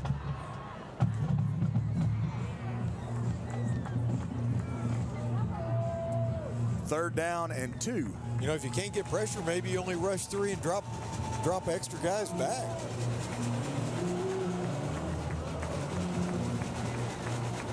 Snap back to Cox, and he's going to hand off. It's only the 2nd time tonight, and absolutely nowhere to go. Xavier Trotter, as well as Grayson Peschel, combined to make the stop. That's going to be a 2-yard loss back to the 23-yard line and leave a 4th down and about 4 for the Colony. So you're the O-lineman in the group. Pass blocking or run blocking, which is easier? I think it depends on the lineman. You enjoy run blocking more. Yep. I felt like I was a better pass blocker, even though we only threw the ball like 10 times a game back in those days. 4th down and 4. 2 receivers right, 1 left. Cox to throw. Right-handed quarterback hits and he throws. And it's going to be incomplete. Xavier Trotter wrapped him up just as he was releasing the football. It falls incomplete. Turnover on downs. Argyle defense bends but does not break, and it's Eagle football. Yeah, and there was a blitz right there, right up the middle of the field. So they had more guys than there were blockers, and that's where you got your pressure then, and that's well timed because Argyle needed some pressure on him right there. Let's go down to Clark real quick. Clark, you said you had a shout out a few minutes ago. I have a very special shout out tomorrow. My father turns 83 years old, and at 5 a.m. I jump on an airplane. I get to go up and see him. Happy birthday, Pops. Go on. He's listening. Happy birthday. Quick pass is complete on the far sideline. Grant Romero, he's going to be shoved out of bounds after about a 9-yard pickup to the 32-yard line. Ivan Bliznick, the linebacker, over to make the stop. Give him a gain of 8. It'll be 2nd down and 2. Watson Bell back in at running back here in this 2nd quarter. Caleb Combs is checked in at one of the receiver spots. He's the nearest to us on the right side, and it's going to be Watson Bell jigging and jiving, making all sorts of moves up the middle of the field and all the way out to the 48-yard line for Watson Bell. 16-yard gain, his longest of the night. Mitch, when you're that size, you got to have moves like that, right? And he had him. He changed directions about 4 times in that one run. Play action to him this time, and Gasperson's going to throw. He throws low, but going down to get it is the Argyle receiver, Grant Romero, and he's going to have 10 yards. He's got another 1st down to the 42.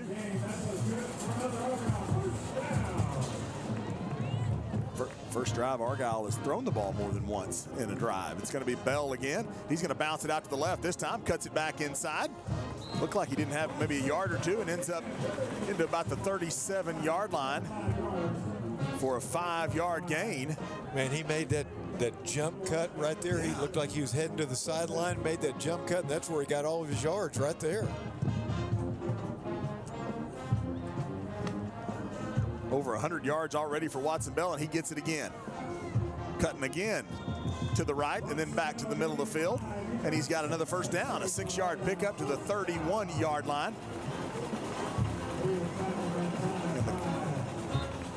And the Colony defenders slow to get up. They're already gassed with 9:29 to play in the second quarter. Well, the pace that Argyle goes is just really tough for them.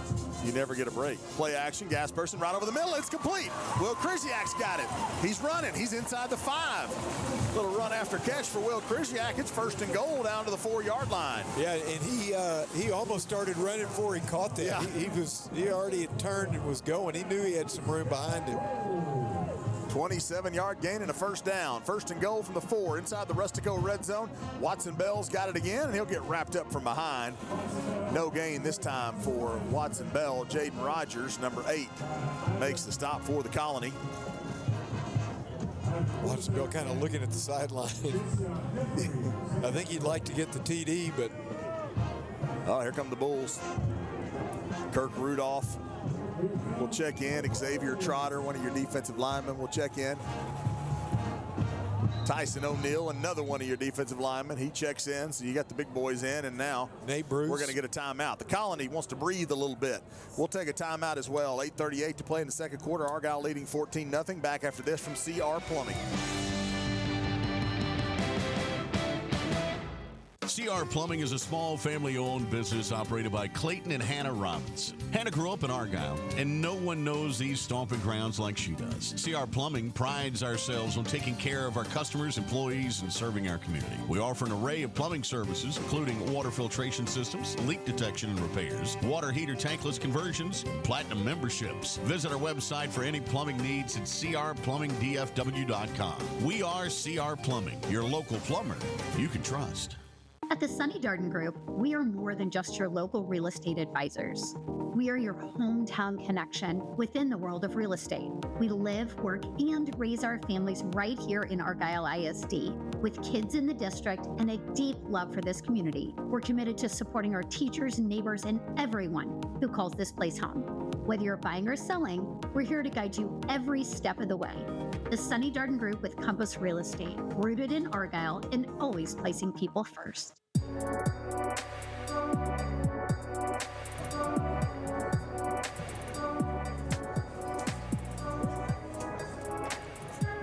We do. We will. 2nd down and goal from the 4. Handoff. Running left. It's Nate Bruce in there at running back. And he's going to get stood up. Thought he was in the end zone, but he's going to get hit at the 1-yard line. And so it's going to be 3rd down and goal from the 1. Clock running, 8:23 to play second quarter. Argyle leading 14-0, trying to punch it in. The Bulls are in there. And they're going to do a little tush push. And for the touchdown is McGuire Gasperson. Went from under center, quarterback sneak, 6 more on the board for the Eagles. Yeah, and you could tell he was going to take that himself when he ran up under center, and he was surveying to find out where the soft spot was. Took the snap, and everybody pushed him into the end zone. So McGuire Gasperson with the 1-yard touchdown run. Argyle awaiting the PAT, up 20-0. Anthony Ruvalcaba out to attempt that. Another good snap, good hold. That is perfect snap, number 7,264 in a row for Greg Moeller, and the PAT is good. 8:15 to play second quarter. Argyle 21, the Colony nothing on Argyle Eagles Booster Club broadcast. Hi Eagles fans, this is Mickey Mickenheim, owner of CTX Pool and Patio. CTX Pool and Patio is a proud all-sports sponsor and happy to say we are your hometown pool builder. Give us a call or shoot us a text for anything you might need for a new pool, a renovation, resurfacing, outdoor living, you name it, CTX Pool and Patio can do it. All-sports sponsor and your hometown pool builder, CTX Pool and Patio. Go Eagles! Good evening, Eagles fans. This is Pastor Dale Tamke with Argyle United Methodist Church. I want to invite you and your family to church this Sunday. We have a traditional service with Holy Communion at 8:45 a.m. and a contemporary service at 11 a.m. Check us out at argyleumc.org to stay connected to all of our upcoming events. Whoever you are, whatever your story, however you come to join us, know that you will be seen, you will be loved, and you will be welcome. We hope to see you Sunday. Now go Eagles.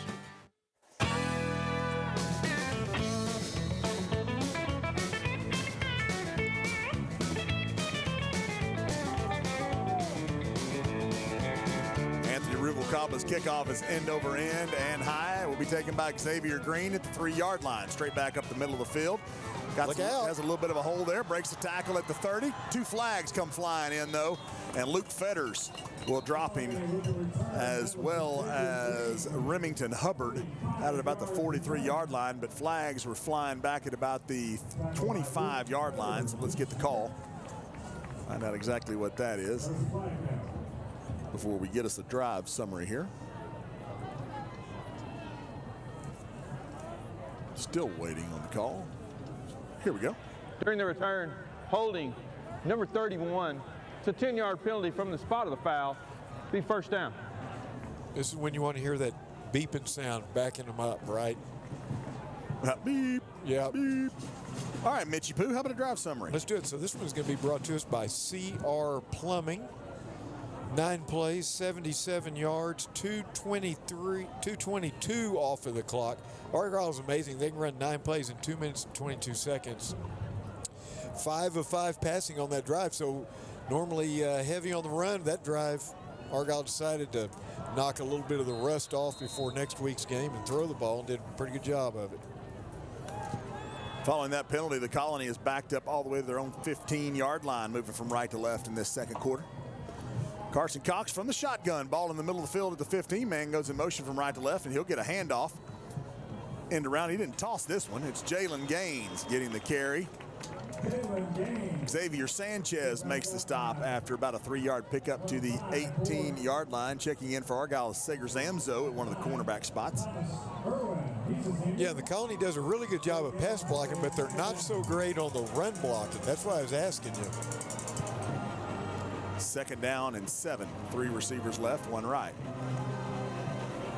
Cox gets the snap, a little high, throws it out right. It's incomplete through the hands of Xavier Green, their leading receiver. Malik Bracey was right there ready to make the tackle. Probably would have been a gain of about 3 or 4.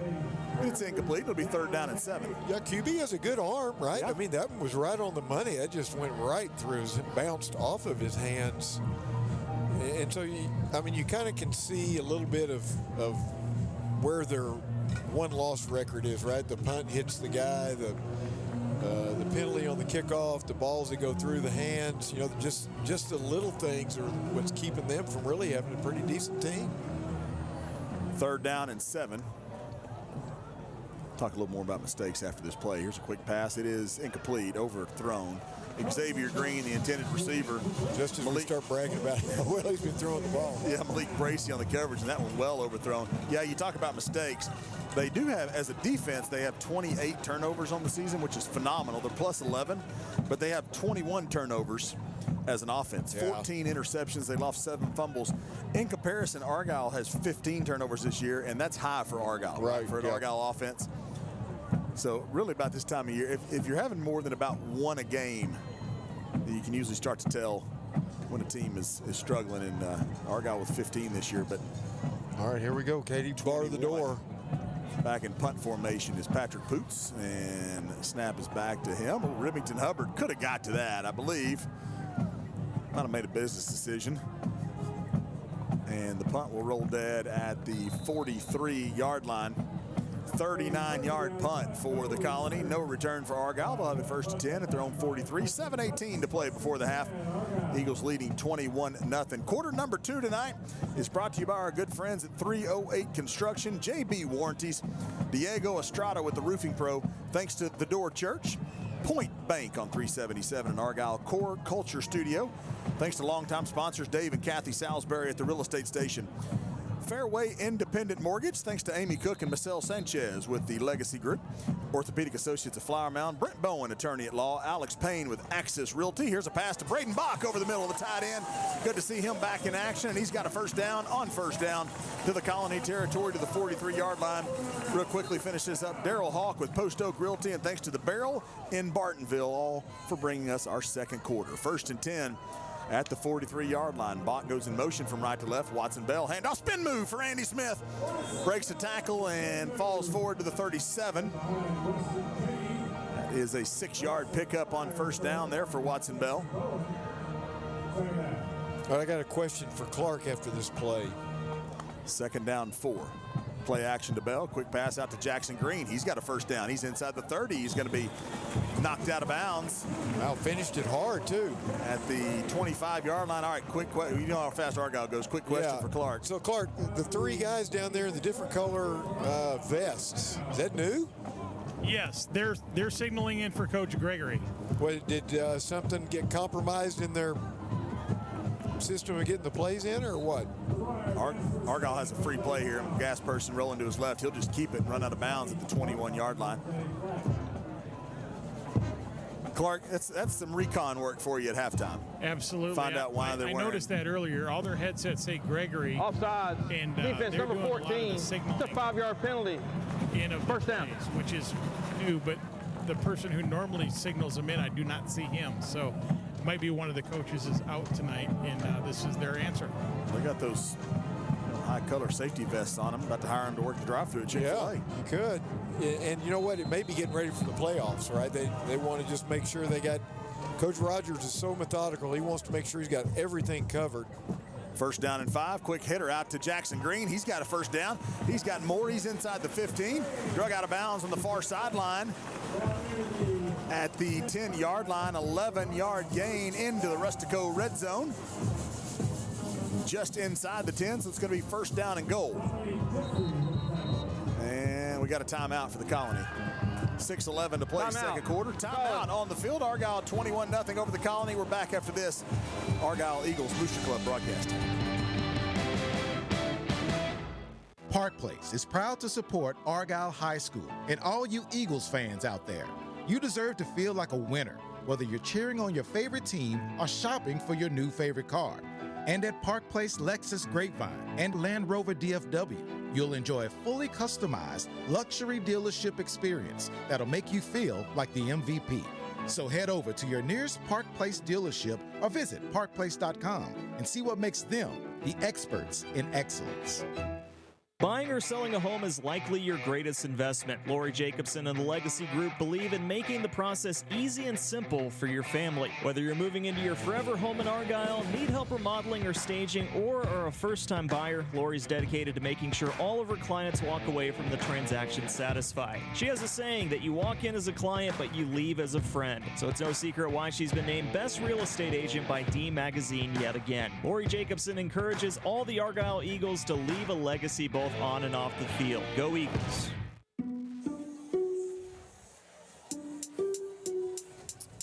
Second drive in a row that Argyle's gotten deep into the Cougar territory, and they're like, all right, we need a breather. Take them a timeout. They do it here. It's first and goal at the 10 for Argyle. Moving from left to right here in quarter number 2. And here's a quick wheel route out to Watson Bell. He's trying to get the corner, breaks a tackle, cuts it inside, and stays on his feet up to the 6-yard line. Should have been tackled back at the 10. Watson Bell does most of that on his own. He picks up 4 yards. He's second down and goal from the 6. He is just amazingly elusive. Yeah. And I don't know how you do it. I don't know how you can just stop and restart, but he's super quick. And, you know, now we're seeing he can catch the ball, not just run. And, I mean, he's just an all-around great player. It's going to be Bell again straight ahead. Trying to just kind of bull his way this time. Gets a shove from Colt Callandine in the back. Trying to push him forward. And he's going to get to about the 2.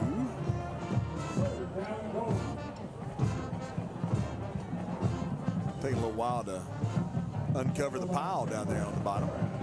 It was a big pile. It was a big pile. We'll check in with Clark for maybe a little weather cast after this play. Third down and goal from the 2. Argyle going under center. Gasperson going to keep it, and he's going to be stopped just short. Whoa. Coming out is Ivan Bliznik. Boy, he's pumped. He made that stop at the 1, inside the 1, and it's going to be fourth down and goal. Here come the Bulls, including Nate Bruce at running back. Kirk Rudolph, Xavier Trotter, and Tyson O'Neill all check in. Play 8 of the drive for Argyle. Fourth down and goal inside the 1. Okay, explain this to me. How this is better than Watson Bell. It's going to be a handoff to Nate Bruce. He walks in untouched on the right side, and there is a flag that flies. Oh, that was something late, I'm guessing. And we'll check the flag real quick while we're waiting on Argyle's in for the touchdown, but while we're waiting on that, we'll go down to Clark real quick. Clark, you might have a little weather. Yeah, it's just now starting to sprinkle down here, guys. I don't know how that's going to affect the passing game moving forward, but we know how good Argyle is at ball management as far as keeping dry balls coming in that will help. You know, it could turn into a turnover fest if it gets any harder. After the touchdown, have unsportsmanlike conduct. Defense number 15. That penalty will be enforced on the kickoff. Touchdown is good. Touchdown is good, Kenny. Jaden Rogers, the guilty party there, and I saw a little, maybe some fussing and fighting between a couple of teammates there for the Colony. Anthony Ruvalcaba in to attempt the PAT. Oh, he misses it. Ball looked like it slipped out of the hands of Trot Jordan, and he could not handle it, and the extra point is no good. 4:28 to play second quarter. Argyle's lead is now 27-0 over the Colony. Back after this from 407 Barbecue.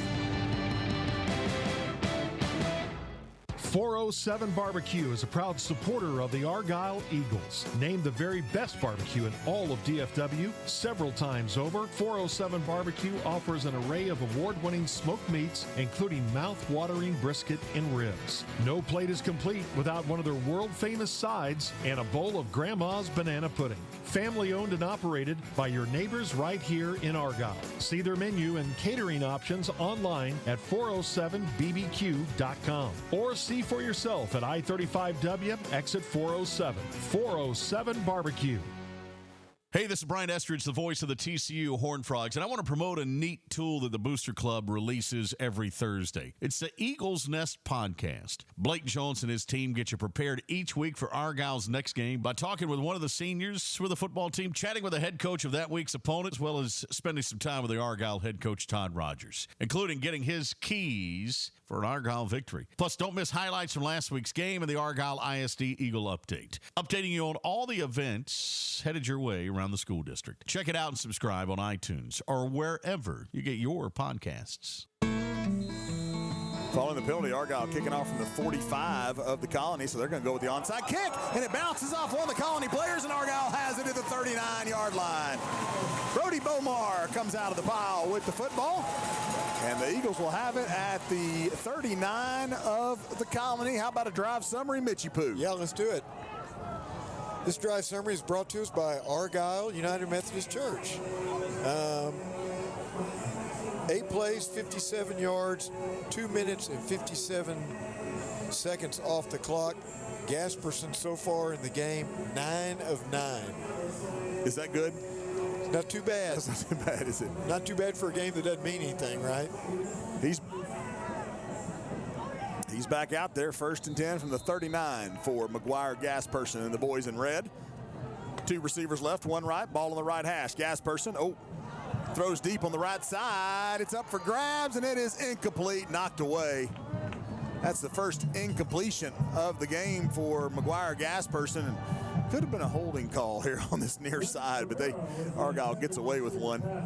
And Grant Romero just kind of became a defensive back, knocked that away. Yeah, so if he'd run more of a corner route on that as opposed to down the middle of the field, I think he had a real shot to score a touchdown right there, but down the middle just gave that safety a chance to come over. Watson Bell straight ahead. Nice run again by Bell.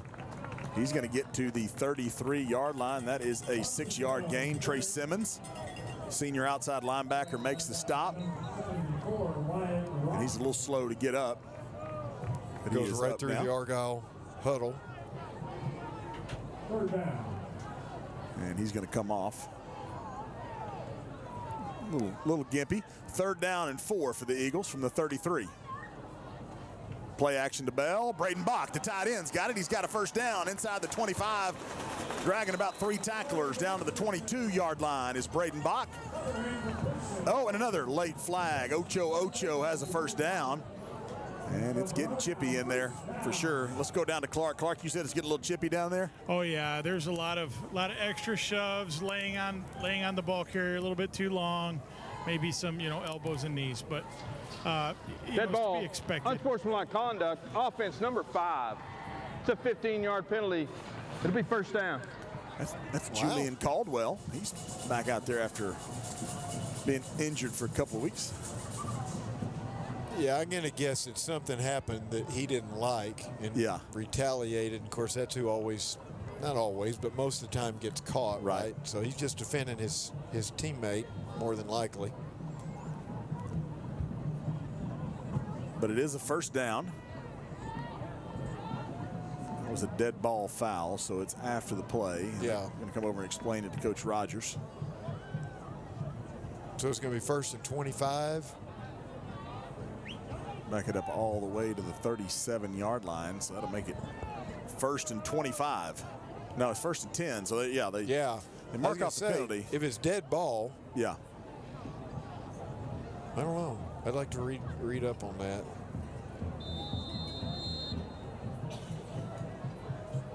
All right, so now at the 37-yard line, so I guess run more clock. Net loss of 4, but 1st and 10, play action, and it's right over the middle. It's Will Krzyzak. He's got it. He's brought down immediately at the 22-yard line. 21, they'll mark it, a 16-yard gain, another first down for the Eagles.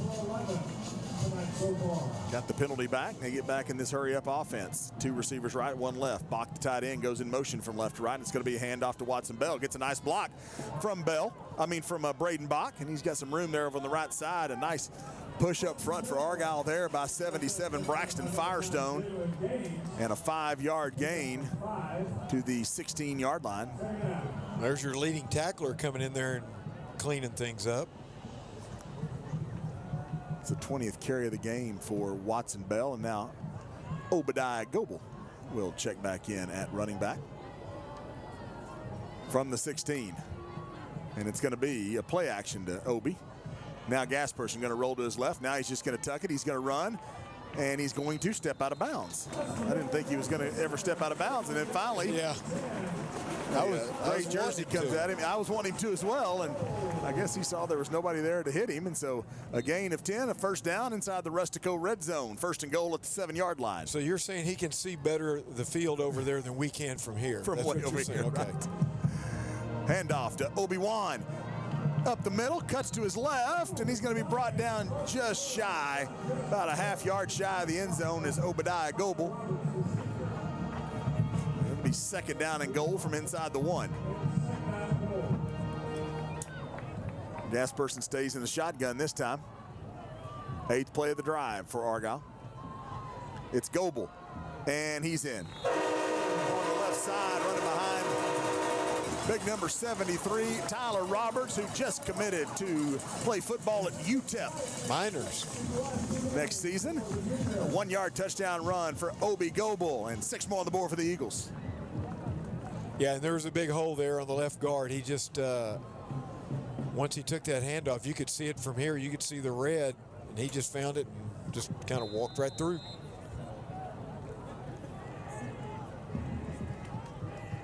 Good snap, good hold. PAT is good. 2:21 to play, 2nd quarter. Our new score, Argyle 34, the Colony nothing on Argyle Eagles Booster Club Broadcasting. Back after this from JB Warranties. JB Warranties, one of Inc. 5000's fastest growing companies, is a proud supporter of the Argyle Eagles. Headquartered in Argyle, Texas, JB Warranties is proud to serve the HVAC and plumbing industry with our wholesale protection plan offerings throughout the U.S. and Canada.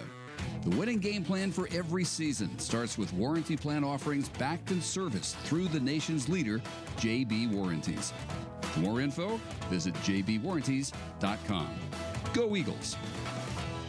A trusted community staple for over 15 years, Rapid Med Urgent Care is more than just an urgent care. From well checks to minor emergency care, our goal is to keep you well or get you feeling better sooner. We also now offer Rapid Wellness, providing therapeutic IV infusions, injections, weight loss options, and allergy testing and treatment. Walk-ins are welcome, or visit rapidmed.com and book your visit today. Rapid Med Urgent Care, your hometown emergency care doctors with Texas-sized hearts and proud support of our Argyle Eagles.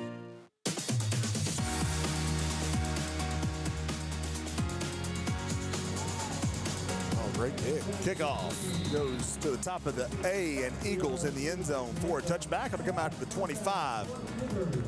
First and 10 for the Colony Cougars. 2:21 to play in the second quarter. We'll get us a drive summary from Mitchie Poo. Let's go with it. Sonny Darden Group is bringing this drive summary to us. So that drive, 8 plays, 39 yards, 2:07. And this is after the recovered onside kick because of the personal foul on the extra point.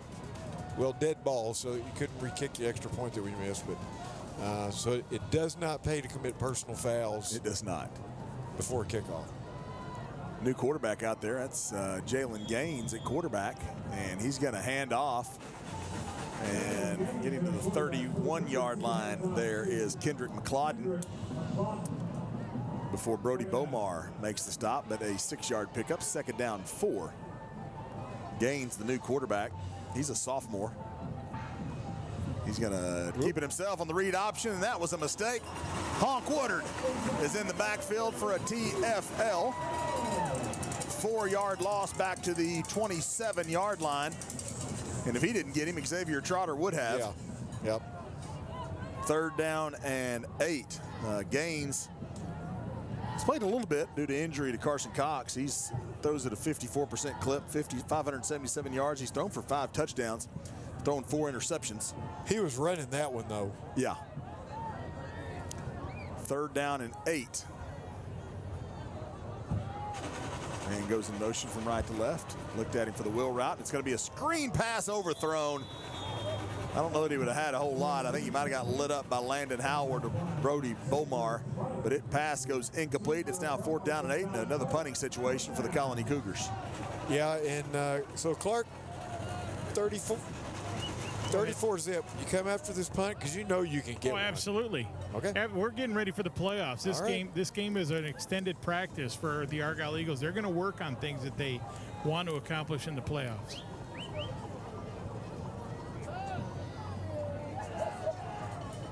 Correct. Waiting on the snap, which has not been so is the punter. Yeah, there's the snap. It's there. Patrick Poots's punt is away. Say that fast 5 times. And getting away from it is Jackson Green. It takes a nice roll for the Colony and into the 37-yard line. That is a 36-yard punt and no return for Argyle. Cinch Cleaners, now with 5 local locations, is the official laundromat of Argyle Athletics. So they can take care of these kids' uniforms. They can take care of whatever you've got on top of all the usual stuff like dry cleaning, alterations, bedding, and wedding care. Cinch Cleaners offers same-day service, including free pickup and delivery. Coach Rogers trusts them, and so can you at Cinch Cleaners. All right, let's see. Any changes out there yet? No, looks like all the starters still out there for Argyle. 1st and 10 at their own 37. 58 seconds to play here before the half. We'll see if Argyle tries to press and score one more time. Here's a quick pass complete. Braden Bach, he's got it. He has to go up tall for it. It's his 3rd catch. Ryan Kessler makes the stop after an 8-yard pickup to the 45-yard line. Argyle has all 3 timeouts remaining. 2nd down and 3, we'll call it. Play action to Bell. McGuire under pressure, and he's going to be sacked for the first time. Ivan Bliznik, number 12. No, I'm sorry, that's big number 92. Joey Mendez, 6'2", 235-pound sophomore defensive lineman. And who called timeout? I guess Argyle calls timeout with 30 seconds left to play before the half. I guess they want to work on a little hurry-up 2-minute offense here. Well, they got to get a first down here, or else they're not going to have that. Yeah, it's going to be 3rd down and 9 with 30 seconds to play here before the half. Coming up at the half, the 407 Barbecue Halftime Show, our out-of-town scoreboard with Stephen Bartolotta. Player Spotlight with senior defensive lineman John Hurt. The Argyle ISD Eagle Update with Laura Trubenbach. Stats and sounds from the first half, and a check-in with Brandon Bowles. Keys to victory. That's all coming up on the 407 Barbecue at the half. Hey, don't forget about our good friends over at the Snooty Pig, place to go when you're hungry. They're open every day until 2 o'clock, open for breakfast and lunch 7 days a week. That's where the Argyle broadcasting crew meets up on Friday morning to scout this week's opponent and have some pancakes and some omelets and all that good stuff, and breakfast quesadillas and whatever else. So get over to see our good friends Samantha and all the gang over at the Snooty Pig. Here's a quick pass out to Watson Bell. He's going to get out of bounds. He will have that first down at the 39-yard line. Marge Bunn and all the gang over at the Snooty Pig. Go see them. It's a place to go when you are hungry at the corner of 377 and Country Club Road in Argyle. Gain of 12 to the 49-yard line of the Colony. Gasperson thought about running that and then dumped it off at the last second. He's rolling out to his left now as McGuire. He's looking. He's got some room. He's going to get down the sideline. Lots of room. And he's going to step out of bounds all the way down to the 26-yard line goes McGuire Gasperson. 23-yard run for Gasperson. 13 seconds left here in the half. Clock stops. Krzyzak with a great block downfield to give him probably 10 extra yards. Gasperson now going to roll to his right. He's got lots of room in front of him again, and he's just going to tuck it and run. He's inside the 20. Steps out of bounds inside the 15 at the 14-yard line. Makes it look pretty easy, doesn't he? He does. Okay, so here you go. Oh, we're going to just kick the field goal. Yep, 6 seconds, and Argyle going to attempt a field goal.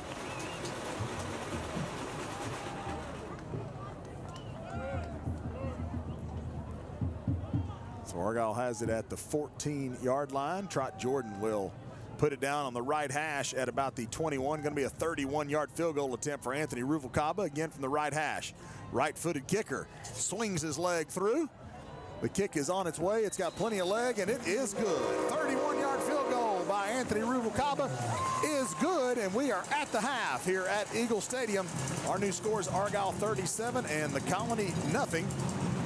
And we'll see if we can get a chat with Coach Rogers as we head to the locker room. This halftime visit with Coach Rogers is brought to you by Cactus Canyon, giving you a taste of what it'll be like in the Argyle locker room at the half. Cactus Canyon food is good. It's an Argyle victory located right here in Argyle. And I'm looking for Clark. There's the banana yellow suit. Are you going to be able to catch Coach Rogers? Yeah, there he is. He's got him. All right, Clark, take it away. Yeah, 37-0. Nice long field goal at the end. You got to be happy with the performance of your squad. What can we expect for the second half? Well, our team is, getting prepared for a strong playoff run, and we're trying to deal with semantics on the field, so some of our kids are getting frustrated, but they're doing a good job of staying focused and doing the things they're supposed to do. All right, any changes for the second half? I hope not. I hope we go score 30 more. Yes, sir. Thank you. All right, love it. That's our halftime interview brought to you by Cactus Canyon. They are now open, by the way, so go see our good friends over at Cactus Canyon. So report back. I want to know. Yeah, report back. We need to get over there sometime this week and find out for ourselves. That'd be the best option. Yeah, I think that's what we should do. All right, it's halftime here at senior night at Eagle Stadium with Argyle leading 37-0 over the Colony. 407 Barbecue halftime show is on the way next on Argyle Eagles Booster Club Broadcasting.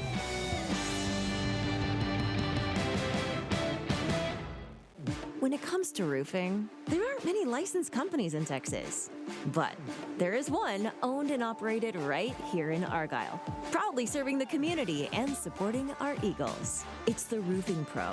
From quick repairs to complete roof replacements, the Roofing Pro treats every roof like it's their own. Let's keep your home Eagle approved. Argyle Eagle touchdown! Call us today or find us online at theroofingpro.com. Go Eagles! Hey Eagles fans, whatever your job may be, United Rentals has the equipment and tools you need to get the job done. We rent and sell everything from forklifts, dirt and aerial equipment, to trench shoring systems and portable restrooms, along with a complete range of industrial tools for any job. You can count on United Rentals, the world's largest rental company backed by a team of equipment experts. For a branch nearest you, visit UnitedRentals.com. United Rentals is a proud sponsor of Eagle Athletics. Go Eagles! Dreaming of a landscape transformation? JLBB Co. is here to turn your vision into reality. With over 25 years of experience, we specialize in revamping outdoor spaces to enhance beauty, functionality, and value. Whether it's maintaining lush lawns or redesigning patios and walkways, our North Texas team delivers first-class service every time. JLBB Co., your partner in landscape perfection. Cycle Center of Denton and BMW Motorcycles of Denton proudly support Argyle Athletics. Cycle Center is your local family-owned and operated power sports store with the best selection of motorcycles, all-terrain vehicles, and side-by-side fun and work machines. Shop the largest parts and accessories showroom in North Texas and experience a factory-trained service department that will support you with the great service to keep your machine running at its best. Cycle Center wants to thank all the Argyle football fans, coaches, and faculty that make Argyle the best school in Texas. Come see why Cycle Center of Denton is called your power sports store with more. This is Argyle Football, brought to you by the Argyle Eagles Booster Club. Argyle Football is brought to you by our platinum sponsors, Cactus Canyon and Rustico Grill, Lori Jacobson with the Legacy Group, Park Place Lexus and Land Rover of Grapevine, YourNewDoor.com, and our title sponsor, Brian McClarty at 407 Barbecue. It's halftime, and the 407 Barbecue Halftime Show begins right now. Here's your host, Blake Jones. 37-0 here at Eagle Stadium, the final regular season game for the Argyle Eagles before playoffs begin next week in this very stadium. Welcome into the halftime show brought to you by 407 Barbecue. My name is Blake Jones, and I will take you through this one. We got a player spotlight to get to, the Argyle ISD Eagle update, some numbers from the first half, and some highlights as well. But we're going to begin here as some things are starting to finalize in the playoffs. Getting some seeding. Who's Argyle going to play? It looks like Frisco Emerson, really competitive district just to the east of Argyle, has familiar teams like Anna and Melissa and the new Prosper Walnut Grove played battle. Really tight district, but it looks like it's going to be Frisco Emerson in round one. But that's next week. Argyle's got one more half here in the final regular season game, as they've got a 37-0 lead over the Colony here at Eagle Stadium. But our own Stephen Bartolotta is waiting by. Argyle's district had to finalize, and I believe it did last night. So, Stephen, who got that final district playoff spot here in this district? Thank you, Blake. Well, there's not a lot on the line tonight in terms of who is in the playoffs in terms of District 3 5A. We already know the four teams there. It's Argyle, Colleyville Heritage, Timberview, and last night the final ticket was punched by Arlington Seguin with a 36-28 win over Summit. They were down 28-22 at the half, high-scoring first half. The defense, though, did the job for the Cougars. They hold Summit to 60 yards in the second half. They rally with two scores. Quarterback Chevy Andrews, he goes for 11 for 14, 145 yards to the air, two scores. And Jamani Smith, he rushes for 136 yards and a touchdown. So Seguin has the last playoff spot. Colleyville Heritage and the Grapevine Mustangs, it's the battle for the red rail tonight. And Grapevine, unfortunately, trying to avoid a dubious mark as they are 0-9. They have not had a winless season since 2008. It's not going their way tonight. Heritage leads at 22-7. That game is at the half. The other district game is Burleson, the Elks, on top of Everman, 21-0. That game is in the second quarter. And, of course, Timberview, they had the bye this week. They're in the playoffs. They will be the number 3 seed. Colleyville Heritage, that's a team Argyle could see down the road in week 3, in terms of round 3, that is, in the playoffs. How about round 2 opponents? Next week, it'll be Frisco Emerson in the first round. Round 2 could be Abilene Wiley. They lead Plainview early in that one, 14-0. They are 7-1 on the year. That would again be a second round opponent for Argyle. Top 10 scores, a lot of them were finals from last night. Number 1 South Oak Cliff, they blanked Dallas Jefferson 49-0. Earlier today, Texas High and Nacogdoches, they moved their game up into the early afternoon because of storms. Didn't stop Texas High. They win at 44-7 in that one. Games going on right now. Number 5 Randall on top of Lamar, consolidated 20-0. Liberty Hill and Bastrop, that game is just underway. Last night, Brenham, number 7 in the state, they defeat Belton 42-24. Port Neches Grove, they're number 8, and they lead Dayton 23-0. That game is in the second quarter. Also in the second quarter, number 9, Iowa the Colony on top of Texas City, 10-6. And last night, Frisco Walnut Grove, they capped a really great regular season with a 63-34 win over Frisco Independence. Some other scores to tell you about, top 10 from the Class 6A, that is. Duncanville, they're the District 11 6A champions with a 48-6 win over Cedar Hill last night. North Crowley, they steamroll through District 3 6A as they are 10-0 on the year, a 65-21 win over Crowley last night. They were up 49-13 at the half. And Chris Jimerson Jr., that quarterback, he's virtually been unstoppable this year. He throws for 168 yards and 4 touchdowns. Running back Cornelius Warren, 177 yards on the ground and 2 scores. And again, this game was over at the half. Number 6, DeSoto, 45-13. They defeat Lancaster last night. Number 8, Allen. Maybe quietly, they're 10-0 again as they win last night over Plano East, 48-7, and they are the District 6-6A champions. Guyard, they knock off Braswell, bit of a rivalry game. They win it 41-20. Guyra 7-3. They will be the number 3 seed going into the playoffs. The Ryan Raiders cap off a 9-1 regular season with a 56-14 win over Birdville. That was last night. The Ryan Raiders were the runner-up to the Aledo Bearcats, who host Denton tonight. And this one's pretty much already over. Aledo leads it 49-0. Still in the second quarter, Blake. Thank you, Stephen. Thanks for being alongside tonight. Hope you're staying dry. As Stephen updated us, Seguin will be the final team coming out of Argyle's district as they won last night to punch their ticket. As congrats to the Seguin Cougars getting into the playoffs, although they got just like we mentioned, Argyle's got a tough first-round matchup, and any team below them does as well. As that district that Argyle got matched up with is a doozy with Argyle and Anna. Walnut Grove and Emerson up there to the north and to the east. But here at Eagle Stadium, Argyle with a commanding 37-0 lead over the Colony Cougars.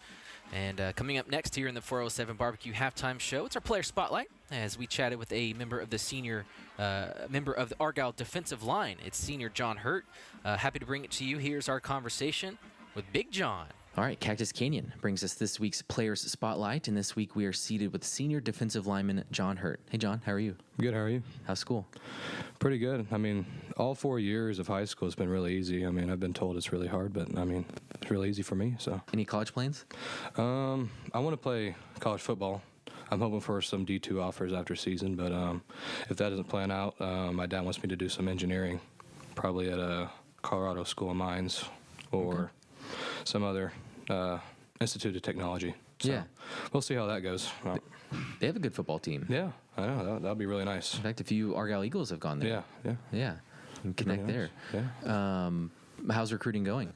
Mainly D3s right now. I've been going to D2 camps over the summer, just trying to get out there. And West Texas A&M, I've been there 2 years in a row. And me and their coach have been contacting a little bit. So I'm for sure, if I get offered there, I'm going to go West Texas A&M. So okay, that'll be the big plan. All right. And then major, I have no idea. We'll figure it out when we get there. Yeah. You got some time. Yeah, some time. And then maybe we can put 7 more games on film. And I hope that'll be nice. Yeah, get your name out there. Well, growing up, you said you might want to go into engineering, but as a kid, did you have like a dream job of I've always wanted to do this? I wanted to be an NFL player like most kids, but since I'm vertically challenged, I'm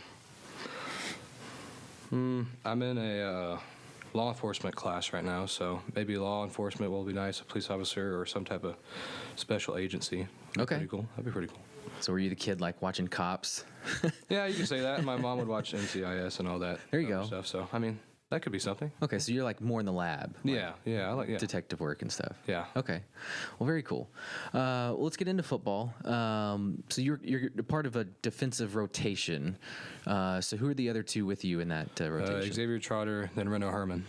Do you like being a part of rotation? I feel like 10, 15 years ago, defensive linemen were playing the entire game.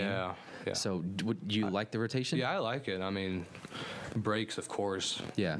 You get more break time, but it allows other people to get in, which benefits everybody.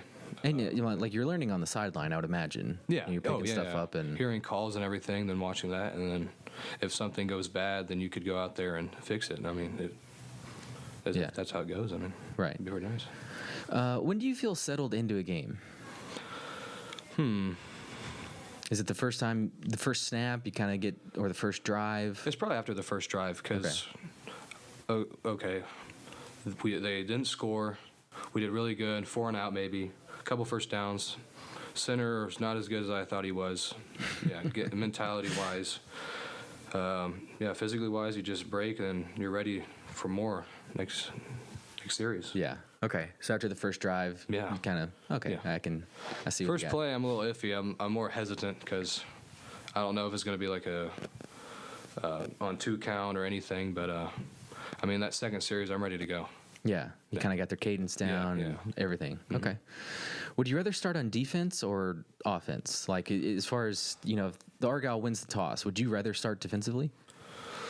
I mean, when we played Mansfield Summit, Coach Rogers, in the first time I've ever seen it, he deferred for the second half, and I kind of liked that. Getting out there, and then if we stop them, that's really nice. Mm-hmm. But in that game we didn't. But still, I mean, I like going out on defense first. Obviously, there's pros and cons to each side. Yeah. I'm sure starting, going out on the field for the first time and you're up by 7, that's pretty cool if the offense starts. But I've always thought, like, you get amped for a game, you're just you're ready to go, you're ready to hit somebody. Like you want your defense out there first. Yeah. I've just always thought, like, mentally, you're ready to go. So I just figured as a defender, I don't know, you'd want to start hitting somebody immediately. Yeah. Where are you in the tunnel? Are you one of the first ones out? Or? Yeah, I try to be one of the first ones out. Okay.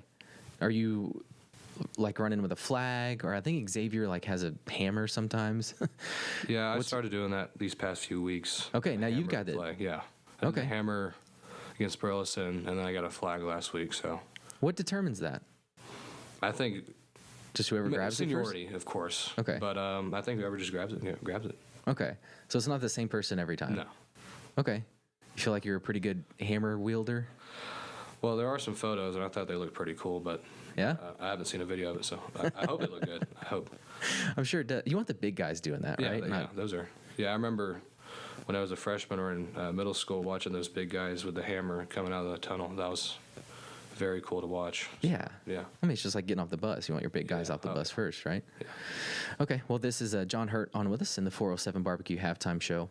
So Coach Rogers told us that you had a pretty impressive offseason coming from your junior to senior year. You really got ready physically for the year. How much importance did you put on just getting in the gym every day? That was my number one goal. I mean, gaining weight and everything, but I recently got sick and I lost 20 pounds, but that it kind of ruined that. But I mean, every day I do powerlifting in the off season, so that also helped. Shout out Coach Munz. That helps a lot. But I mean, every day coming here with a mentality of I got to beat the guy in front of me, and I need to be bigger and stronger than he is. So I mean, I come in there I lift with Xavier and Tyson mostly every day, and we try to do our best, just getting stronger every day. Yeah, and it's nice. Yeah. Are you feeling better now? Oh yeah, way better. That was against Everman. I missed 3 days, and that was. I've never been more sick in my life. Man, you can lose 20 pounds. Oh yeah, 3 days. It was weird. I looked terrible. Dang. I was just sitting in bed and I couldn't do anything. Yeah, that's. Well, yeah, you're looking good. Hopefully, back to playing shape.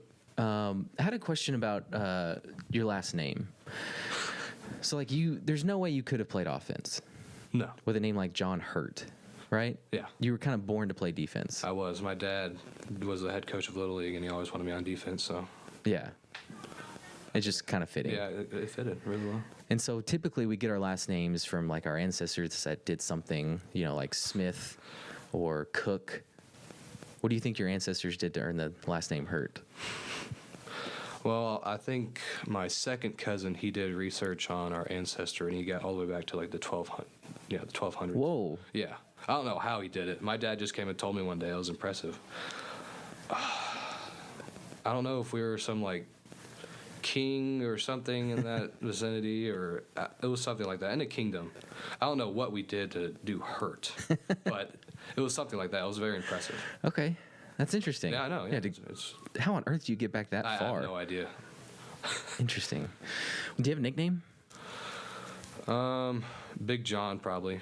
Big John. Yeah. It's pretty cool. Okay. I thought it would be something Hurt or something. I think I called you Mr. Hurt to Coach Rogers. But Big John is cool. What do you do off the field? Video games I like. Everybody plays video games now, so I mean. What are we playing? Pretty fun. Black Ops 6 now. Yeah. I think everybody's on that. It's pretty fun. Yep, it is fun. Fortnite sometimes. Used to play Grand Theft Auto a little bit, but little inappropriate. Yeah, new one's coming out soon, hopefully. Yeah, new one, yeah, I hope so. Hopefully. That'd be pretty fun. Are we playing with people on the team? Yeah. Black Ops? Yeah. How many can you get on a team? Pretty sure it's like 6, but I've only played max of like 4 people. Nobody's on at one time. It's like a common thing. It's annoying. Your schedules are pretty tight. So Xavier Trotter told us that he's the video gamer.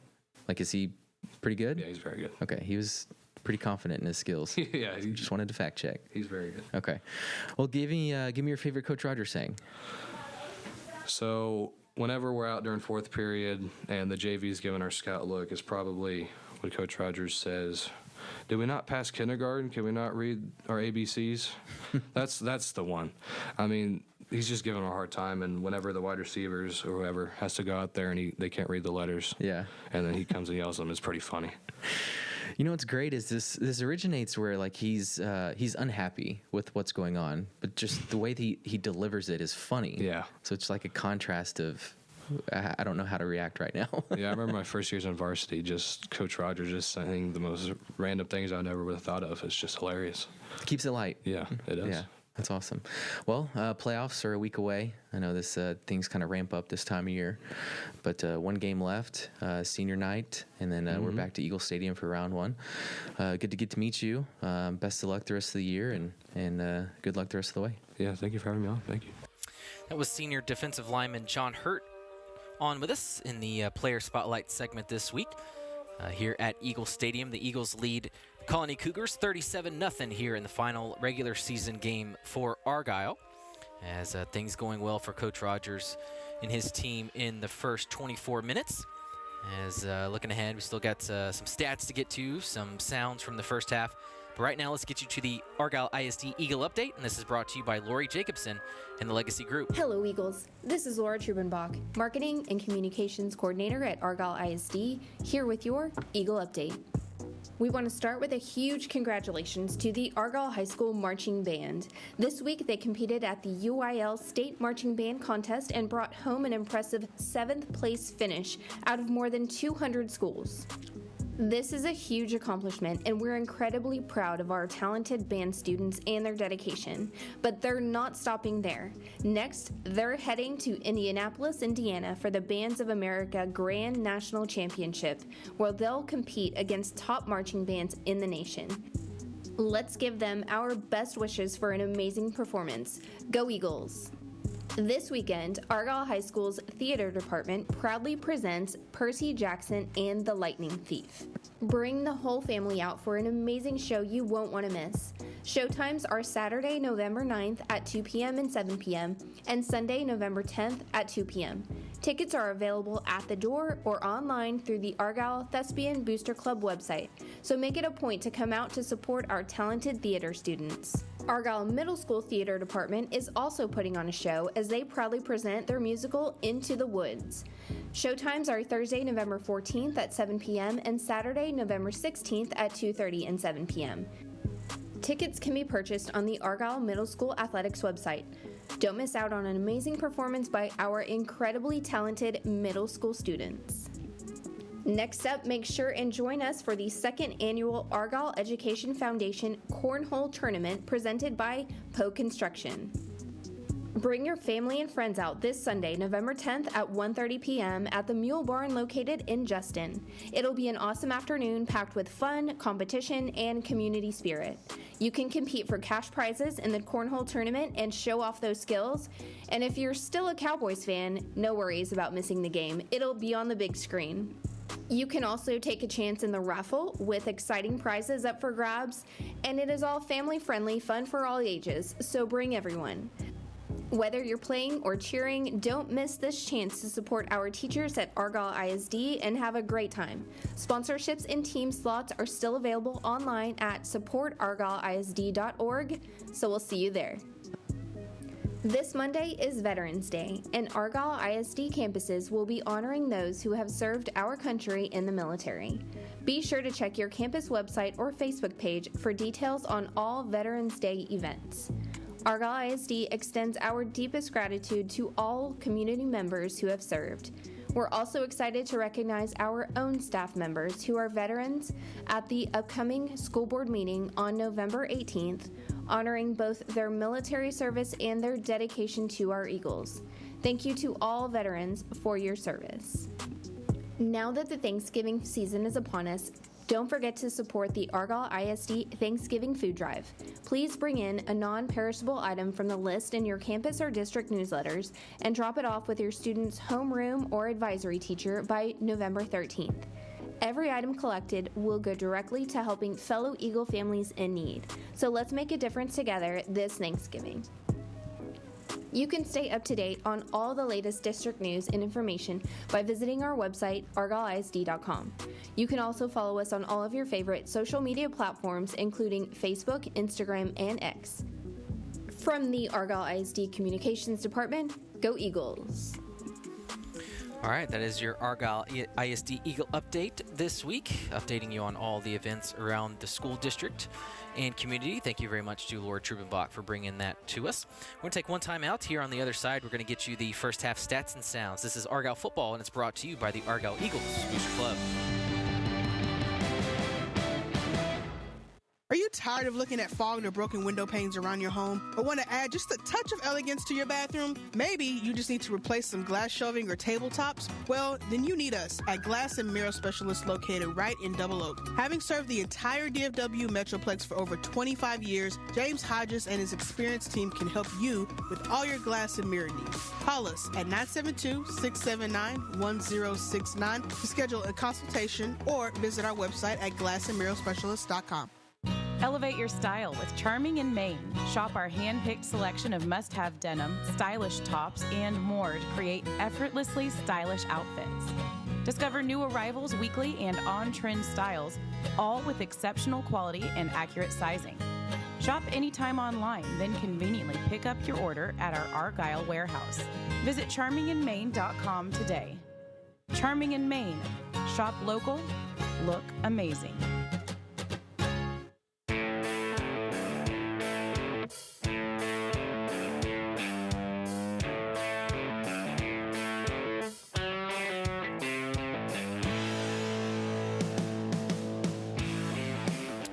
Nothing is your score here at Eagle Stadium, Argyle, all over the colony in the first half here on a rainy Friday night. Pretty cool night here in Argyle, Texas. Look at some of the numbers in the first half. Argyle, of course, dominating the scoreboard 37-0, but a look at more of some of the total stats. Argyle doubling up the colony is in terms of plays. Argyle ran 48 plays in the first half to the colony's 24. That was largely in part of Argyle getting back-to-back possessions, one on a muffed punt from the Colony, the other on a successful onside kick from Argyle after a personal foul penalty on a PAT. So Argyle doing a good job of dominating the football in the time of possession, holding the ball for over 14 minutes of the first half. Total yards, Argyle 349 to the Colony's just 61. Conversion stats, Argyle 5 out of 6, the Colony 3 out of 7. Penalties, pretty similar. Argyle with one for 5 yards, the Colony 3 for 20, but Argyle really just dominating the football and moving it at will. Argyle actually began the ball game with the football, but went 3 and out, went backwards on a penalty and a pass, and couldn't get anything going on their first possession. They got to punt the ball away. The Colony actually gains a first down on their first possession, but ultimately have to punt after 6 plays. And the Argyle offense would take over with 10.5 minutes to go in the first quarter. From then, pretty unstoppable on offense. 6 straight possessions in points. The first one goes 43 yards in 6 plays, and it's Watson Bell into the end zone for the first touchdown for the Eagles on the night. Straight ahead again, running behind Chanson Bowen. He's into the end zone for the Argyle touchdown. 6 carries in a row for Watson Bell. Takes it to the house from 4 yards out. 6 is on the board for the Eagles. That was Watson's first touchdown, actually the only touchdown of the first half, and he got the workload early as he had 20 carries in the first half for 132 yards. He was the workhorse in the first half. Argyle leads 7-0 over the Colony there in the first quarter. Next Colony possession actually goes 12 plays. They earned three first downs, able to move the ball primarily through the air, 40 passing yards on the drive, but hit a brick wall in Argyle territory, and they turned the ball over after a 5-minute drive that extended into the second quarter. It extended late in the first quarter. Argyle's third possession of the ball game introduces us to more of a second half hero here in the past few games. It's Obadiah Goebel. He gets some first half carries and gets himself a first half touchdown. Goebel's got it. Nope. Yep. Goebel does keep it himself on the read option and goes in the end zone untouched. 5-yard touchdown run for Obadiah Goebel. 6 more on the board for the Eagles. Obi-Wan. Yes, Obi-Wan in for 6 as Argyle leads 14-0. It was actually after one of the punts by the Colony was muffed and gave Argyle a back-to-back possession there, so Argyle leads 14-0. Back-to-back 3 announced by the Colony on the rest of their possessions of the first half, and Argyle goes a 1-yard touchdown, a 1-yard touchdown, a 1-yard touchdown, so Argyle hasn't had a ton of big plays that has resulted in 6, but really just marched the ball down and has scored in the end zone when they've needed to. McGuire in the first half, 13 out of 14 for a 93% completion percentage, 154 yards for McGuire. Like we mentioned, Watson Bell, the workhorse in the first half, 20 carries, 132 yards, and a touchdown, averaging north of 6 yards a carry there in the first 24 minutes. McGuire Gasperson also toted it for 5 times, 47 yards for McGuire, and a touchdown. Obadiah Goebel, 5 carries, 19 yards, 2 touchdowns for Obi-Wan. And Nate Bruce getting his first carries of the season. He had 2 carries for 4 yards and a touchdown in that Bulls package in the first half. Receiving, Will Krzyzak, 3 catches, 63 yards. Jackson Green had a couple catches for 22. Braden Bach, welcome back, 3 catches in the first half for 33 yards. Grant Romero, 2 for 19, and Watson Bell had 3 catches out of the backfield for 17. But as I bring in Kenny Arthur and Mitch Cullen, Kenny, what was exciting there, Argyle takes the ball over in their territory, 58 seconds left.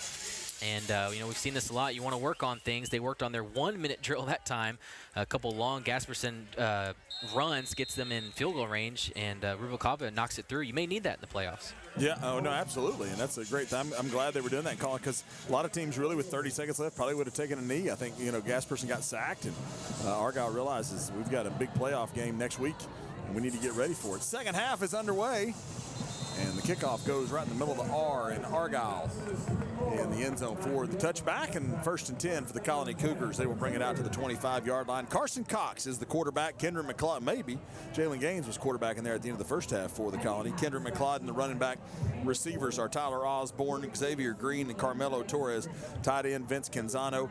Good offensive line up front. Wyatt Robinson is the center. David Stevens, Nate Kester are the guards. Devin Gertman and Kelvin Ewo are the tackles. Defensively for Argyle,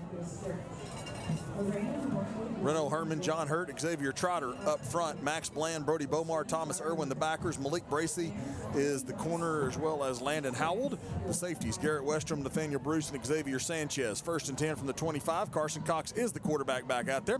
His pass is complete to Osborne, and he is wrapped up immediately by Garrett Westrom. Nice job to hang on by Garrett. Absolutely no gain on 1st down. It's 2nd down and 10.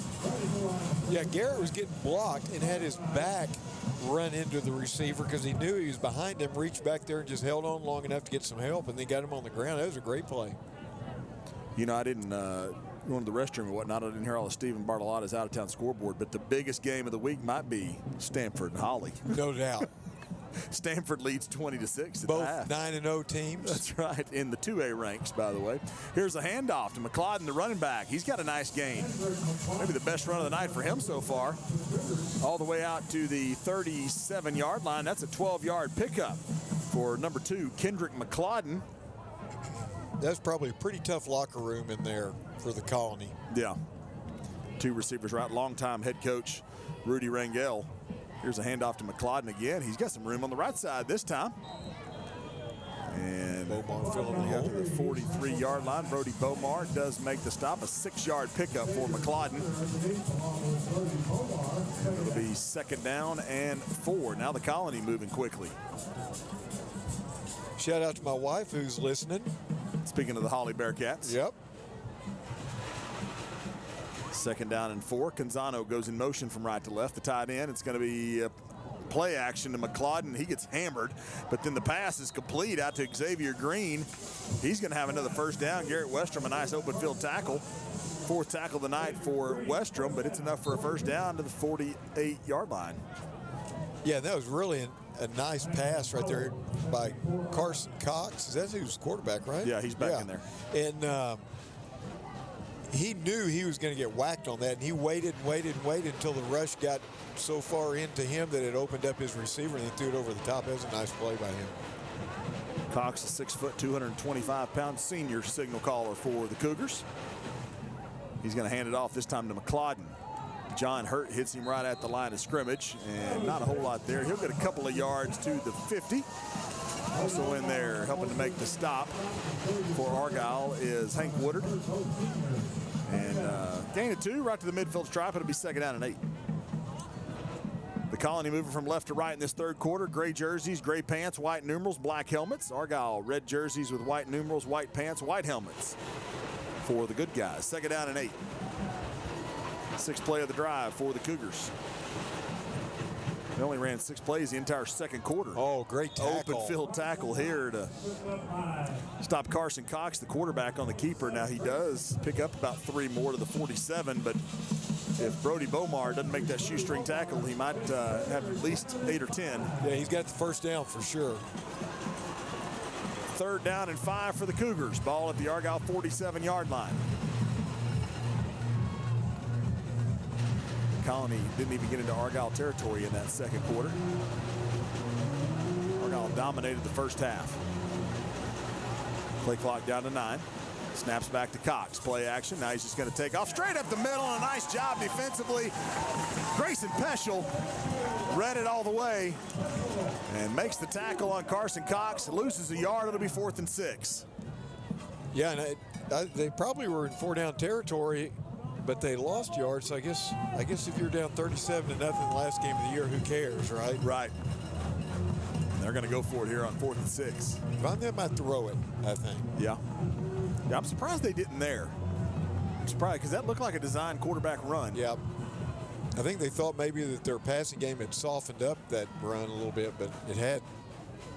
4th down and 6. Man goes in motion from right to left. He's looking. He's still looking. Cox's right arm, but he gets knocked down. John Hurt with the sack. Back at the 46-yard line. Big John. Big Hurt. Our senior spotlight guest tonight gets the sack. A turnover on downs. It's Argyle football. Here is that Argyle offense. McGuire, Gasperson, we think. Anyway, we'll be at quarterback. Watson Bell, the running back. Let's look, make sure. Nope. Looks like Trot Jordan is going to come in at quarterback.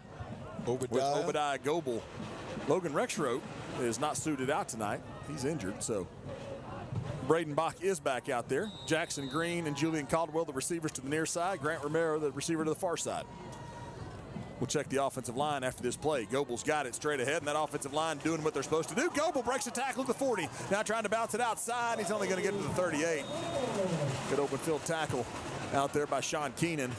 And that offensive line still has Tyler Roberts. And as I mentioned, Chanson Bowen is the center. Braxton Firestone at right tackle. Weston Cheney at right guard. And Keegan Lawson is at left guard. I believe. I want to make sure. Here's a quick pass. It's complete. Jackson Green, he's wide open at the 30. Boy, he was. He's at the 25. He'll be brought down there by Rylan Kessler. 15-yard gain and a 13-yard gain and a 1st down. Yeah, and he was. He just kind of sat down in the zone between the linebackers and the safeties and was wide open. Nobody even around him. I think when he caught it, he turned around and was surprised nobody was there. First completion of the night for the new quarterback, Trot Jordan. Snap back to Trot, handoff Obadiah Goebel. Goes to his left, Ivan Bliznik's sitting right there waiting on him, number 12. They do like to just lay on top of you for a little bit afterwards. Matter of fact, we need to check in with Clark. We'll do it after this next play. 2nd down and 9. Get a little Chick-fil-A Argyle mood on the sideline, and talk a little bit about that, about how it seems like they just kind of lay on top of you after every play. Looks like the rain has stopped, though. Started up at that's half. nice. Second down and 9, and down goes Trot Jordan. That's, once again, Ivan Bliznick, the linebacker, has a sack back to the 31-yard line. 7-yard loss. Clark, how about a Chick-fil-A Argyle mood on the sideline for this second half, up 37-0? Well, we're still pumped up, and you know, we still got the playoffs. We have to maintain the intensity throughout all 60 minutes of this ball game. And yes, you are correct. There's a lot of extracurriculars going on, a lot of long tackles. Let's say that. It sure is. It's starting to rain.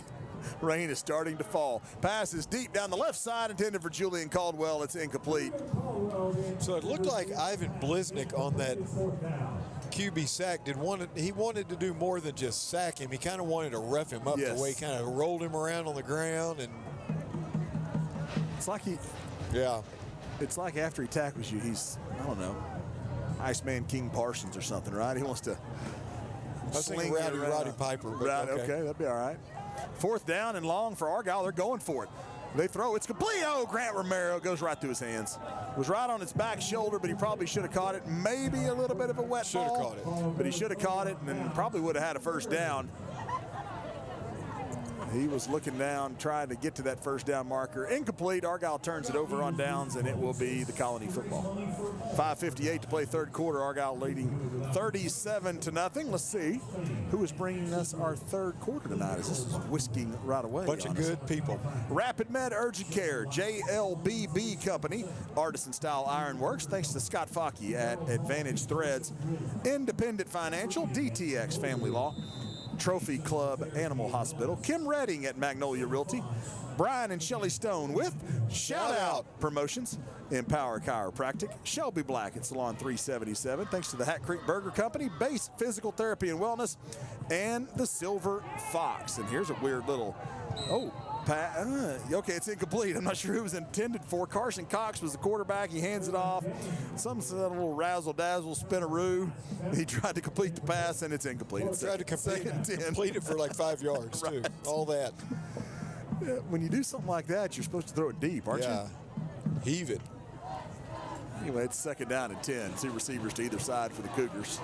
Ball on the right hash. Maybe a more conventional play this time. Cox has got it. He's going to hand it off to McLeod straight ahead. He's hit by Tanner Kane and Honk Woodard right at the line of scrimmage. He pushes forward for a couple of yards to the 34. And that'll be about it. Third down and 8. Gage Prepula is checked in at one of the cornerback spots. Cade Manning is back at linebacker. We talked a little bit about Argyle having some more signal callers on the sideline. Clark, I think, has some inside scoop. We'll go to him after this play. Third down and 8.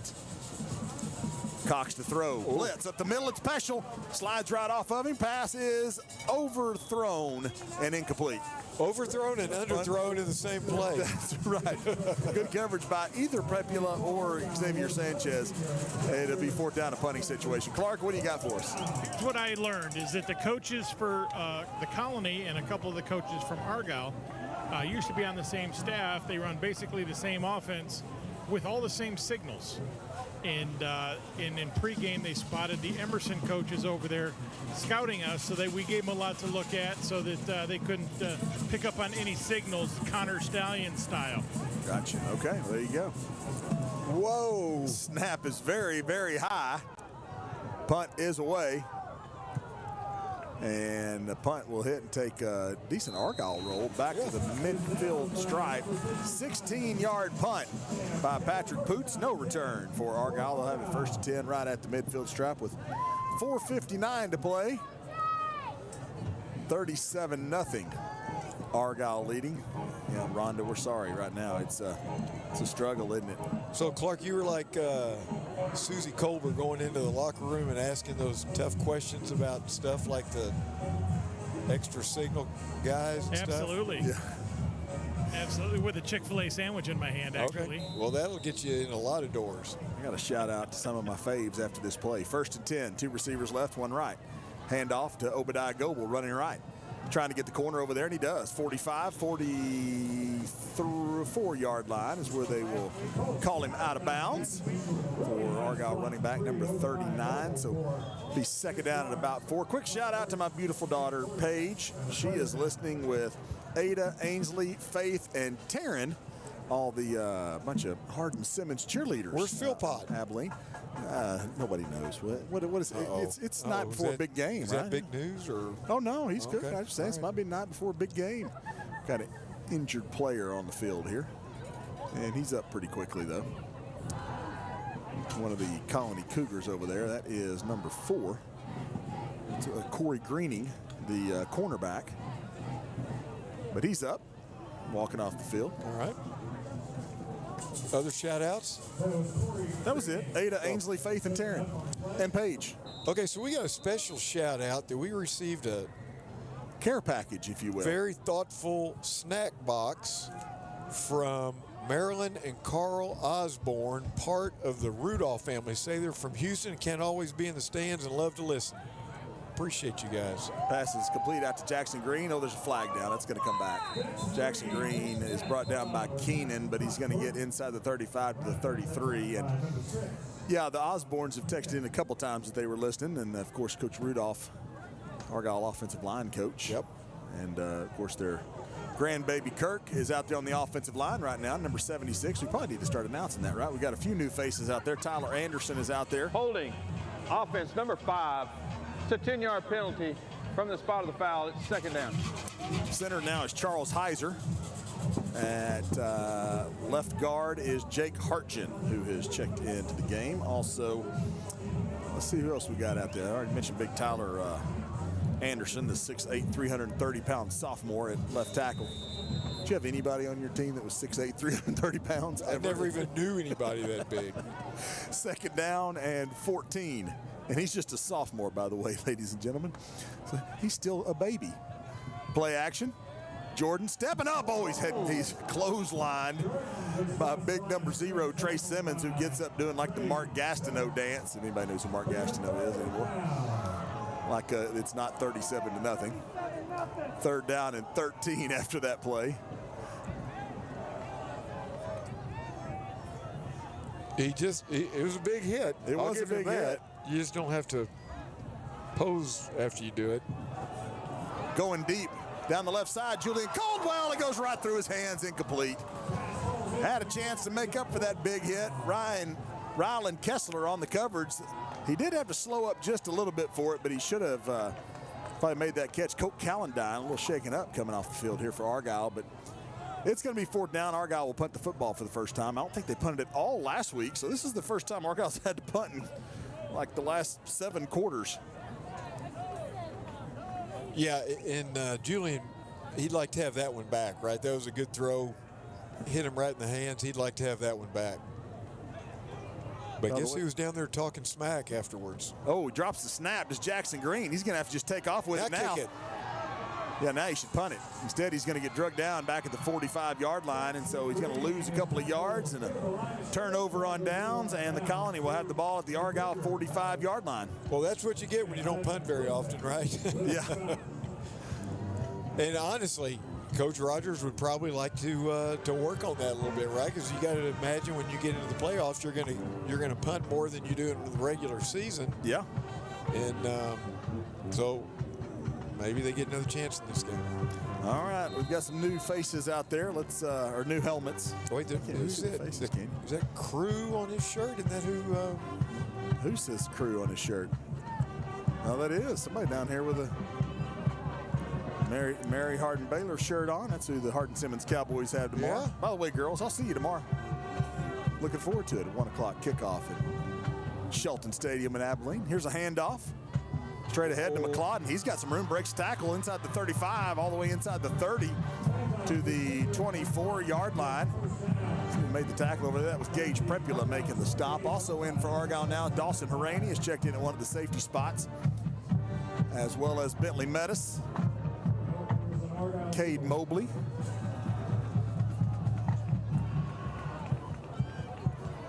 Sager Zamzo still in there at one of the cornerback spots. 7-yard pickup, 17-yard pickup, 1st and 10. This pass is complete to Xavier Griffin. Sager Zamzo makes the tackle immediately. 12-yard gain. In there on the defensive front for Argyle is Solomon Quiros, also Tyler Cobb, and check who that defensive end is over there after this play. First time tonight that the Colonies have back-to-back first downs. Oh, movement early. And who is that? 46 is in the game. That's Liam Ladd. He is moved up from the JV. Offense, number 55. It's a 5-yard penalty. Still first down. So Liam Ladd getting his first action. Good for him. I'm sure he's super excited. I bet his parents are. I remember those days. So 5-yard walk-off will be first down and 15 here for the Cougars. McLeod getting the handoff, breaking tackles. He's going to take it to the house. 10-5 touchdown. McLeod, nice run on the left side. A 21-yard touchdown run for Kendrick McLeod. And the Colony Cougars are on the scoreboard. Yeah, he got behind big number 70, Kelvin Ewo, who just opened a highway for him to run behind, and he ran all the way to the end zone untouched. Dominic Jeffrey to hold. Patrick Poots to kick the PAT. Deep snapper is Ivan Bliznik. His snap is low and on the ground.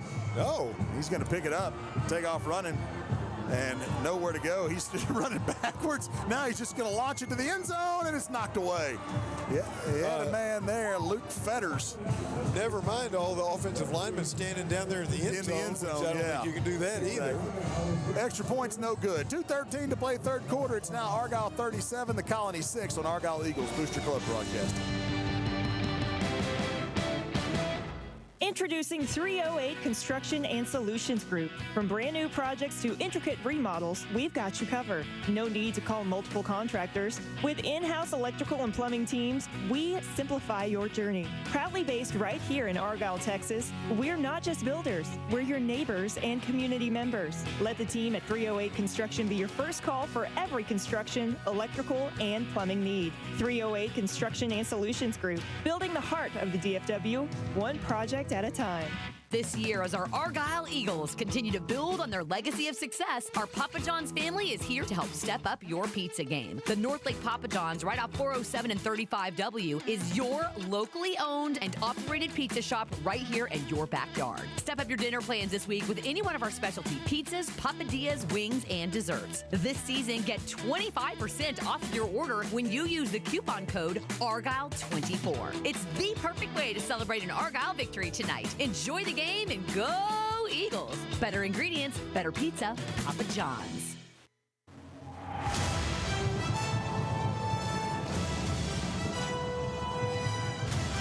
Poots will kick it off, end over end and high. He fielded back at about the 7-yard line. Watson Bell back there, he's bringing it back. He'll run out of bounds at the 35-yard line. That's where Argyle will set up shop, 1st and 10. Yes, Craig Hawksworth, you are old. Well, you're just old, but if you know who Mark Gastineau is, you're officially old. That's part of the deal. How about a drive summary, Mitchie Pooh? Yeah, he went to East Central in Ada, Oklahoma, right? Gastineau? No, he did, I believe, yeah. Yeah, long-time New York Jet, but... Yes, that's right. Okay, so that last drive for them, 3 plays, 45 yards, 110 off the clock, 20-yard TD run. How many first downs they have in the first half, Kenny? I have no idea. 4. How many they have on that last drive? 4. No, 3. They're in 3 plays. Oh, wait, that was brought to us by CTX Pool and Patio. It's going to be Obadiah Goebel, absolutely nowhere to go. That play was kind of dead from the get-go. As looked like there was a little bit of confusion there.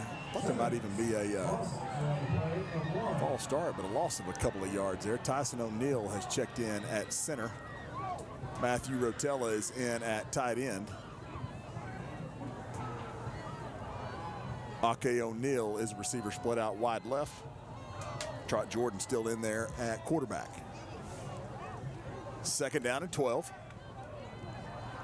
Jordan, quick hitter. That is Caleb Combs, sophomore. And he's going to have about a 5-yard gain. Rylan Kessler makes the stop. It'll be 3rd down and 7 for Argyle.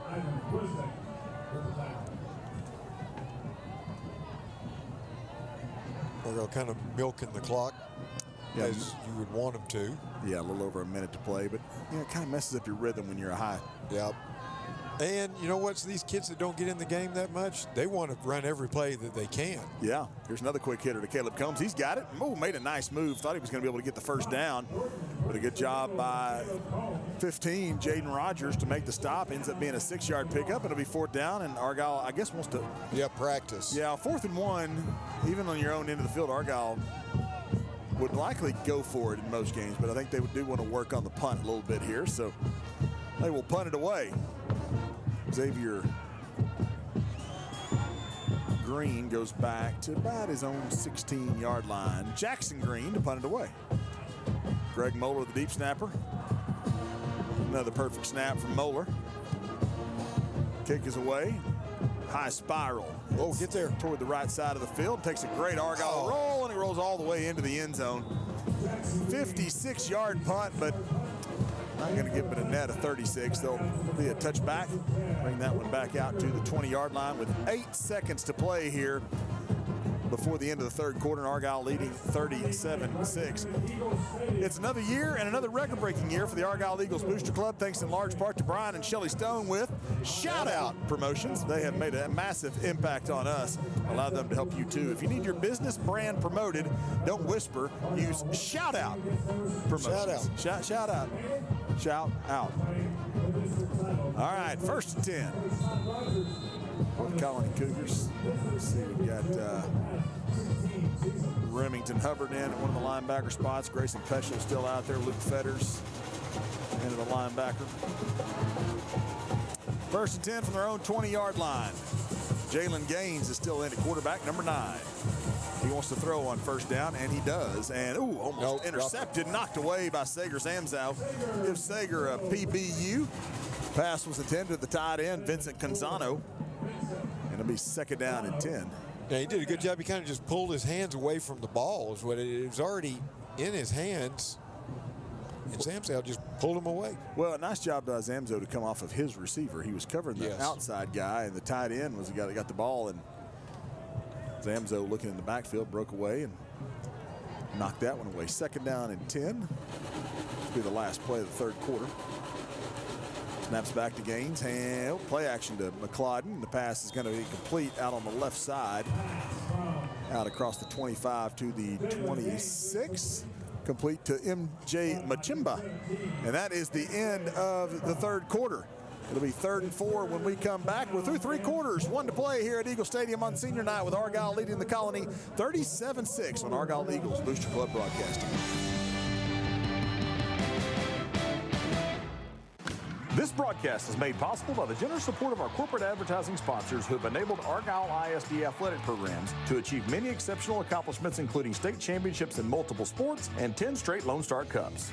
These sponsorships remain the primary source of funding for the Booster Club, which directs the expenditures towards Argyle athletics and clubs at the high school and middle school level. Your corporate sponsorship provides the best opportunity for our student athletes to reach their full potential here at Argyle ISD, and in return, we offer numerous advertising packages which fit your budget to brand your business with high visibility in the stadiums or right here on these airwaves. Do you want to be a sponsor and support the athletics here at Argyle ISD? Contact Brian and Shelley Stone at aebc.sponsorship@gmail.com to begin your support. Go Eagles!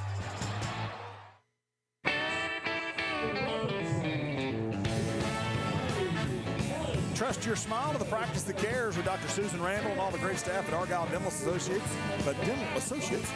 Located in the heart of Argyle at 136 Old Town Boulevard North. Dr. Randall's been practicing in Argyle for over 20 years. Expect the comfort you deserve and care you can trust at Argyle Dental Associates. More information at SusanRandallDDS.com. 3rd down and 4 here for the Colony Cougars as we begin quarter number 4 with Clark McNulty and Mitch Cullen. I'm Kenny Arthur, Blake Jones, producer extraordinaire. Here for the final quarter of the regular season. Here is a screen pass to the receiver on the near side. Big boy is dragging a would-be tackler across the 30 to the 32-yard line. That's the tight end, Vincent Canzano. And he's got a few pounds on Luke Fetters. Fetters ends up making the stop, but not for a first down at the 33. Well, you wonder why they haven't targeted him more, right? Yeah. I mean, he's good size. Looked like he's pretty fast. He's got 22 catches coming into tonight on the season. First down and 10. Jalen Gaines still in there at quarterback. 2 receivers to either side. Ball on the left hash, play action. Gaines is going to throw. It's complete. Wide open over there is Xavier Green. He's got a first down, slips out of a tackle and gets up to the 48-yard line before Bentley Metis runs him out of bounds at the 48 on the far sideline. So first and 10 for the Cougars. Back up to the line of scrimmage quickly. Clock running. 2 to either side. And we've got a stoppage play. Not sure what it was. I don't see a flag in Yeah, there is. Okay. Right behind the. Offense number 75. It's a 5-yard penalty. Remains first down. I think he said 75. I don't have a 75 on my roster. So I see him out there. I see him as well. He doesn't exist, though. He wishes he didn't exist right now. I guess it was false start, but it was called by the back judge. Who was it? Anyway, first and 15. Back at the 43. Gaines, 2-step drop. Now he's going to roll out to his left. He's looking, he's pointing. Now he's going to cock his right arm and throw. Out of bounds. Catch was made here on the near sideline by TJ Osborne Jr., but it is incomplete. Oh, was he? Thinking I didn't even see it down there. Clark was down there directing the band. Second down, 15 now for the Colony. Clock stop with 10:45 to play in the ballgame.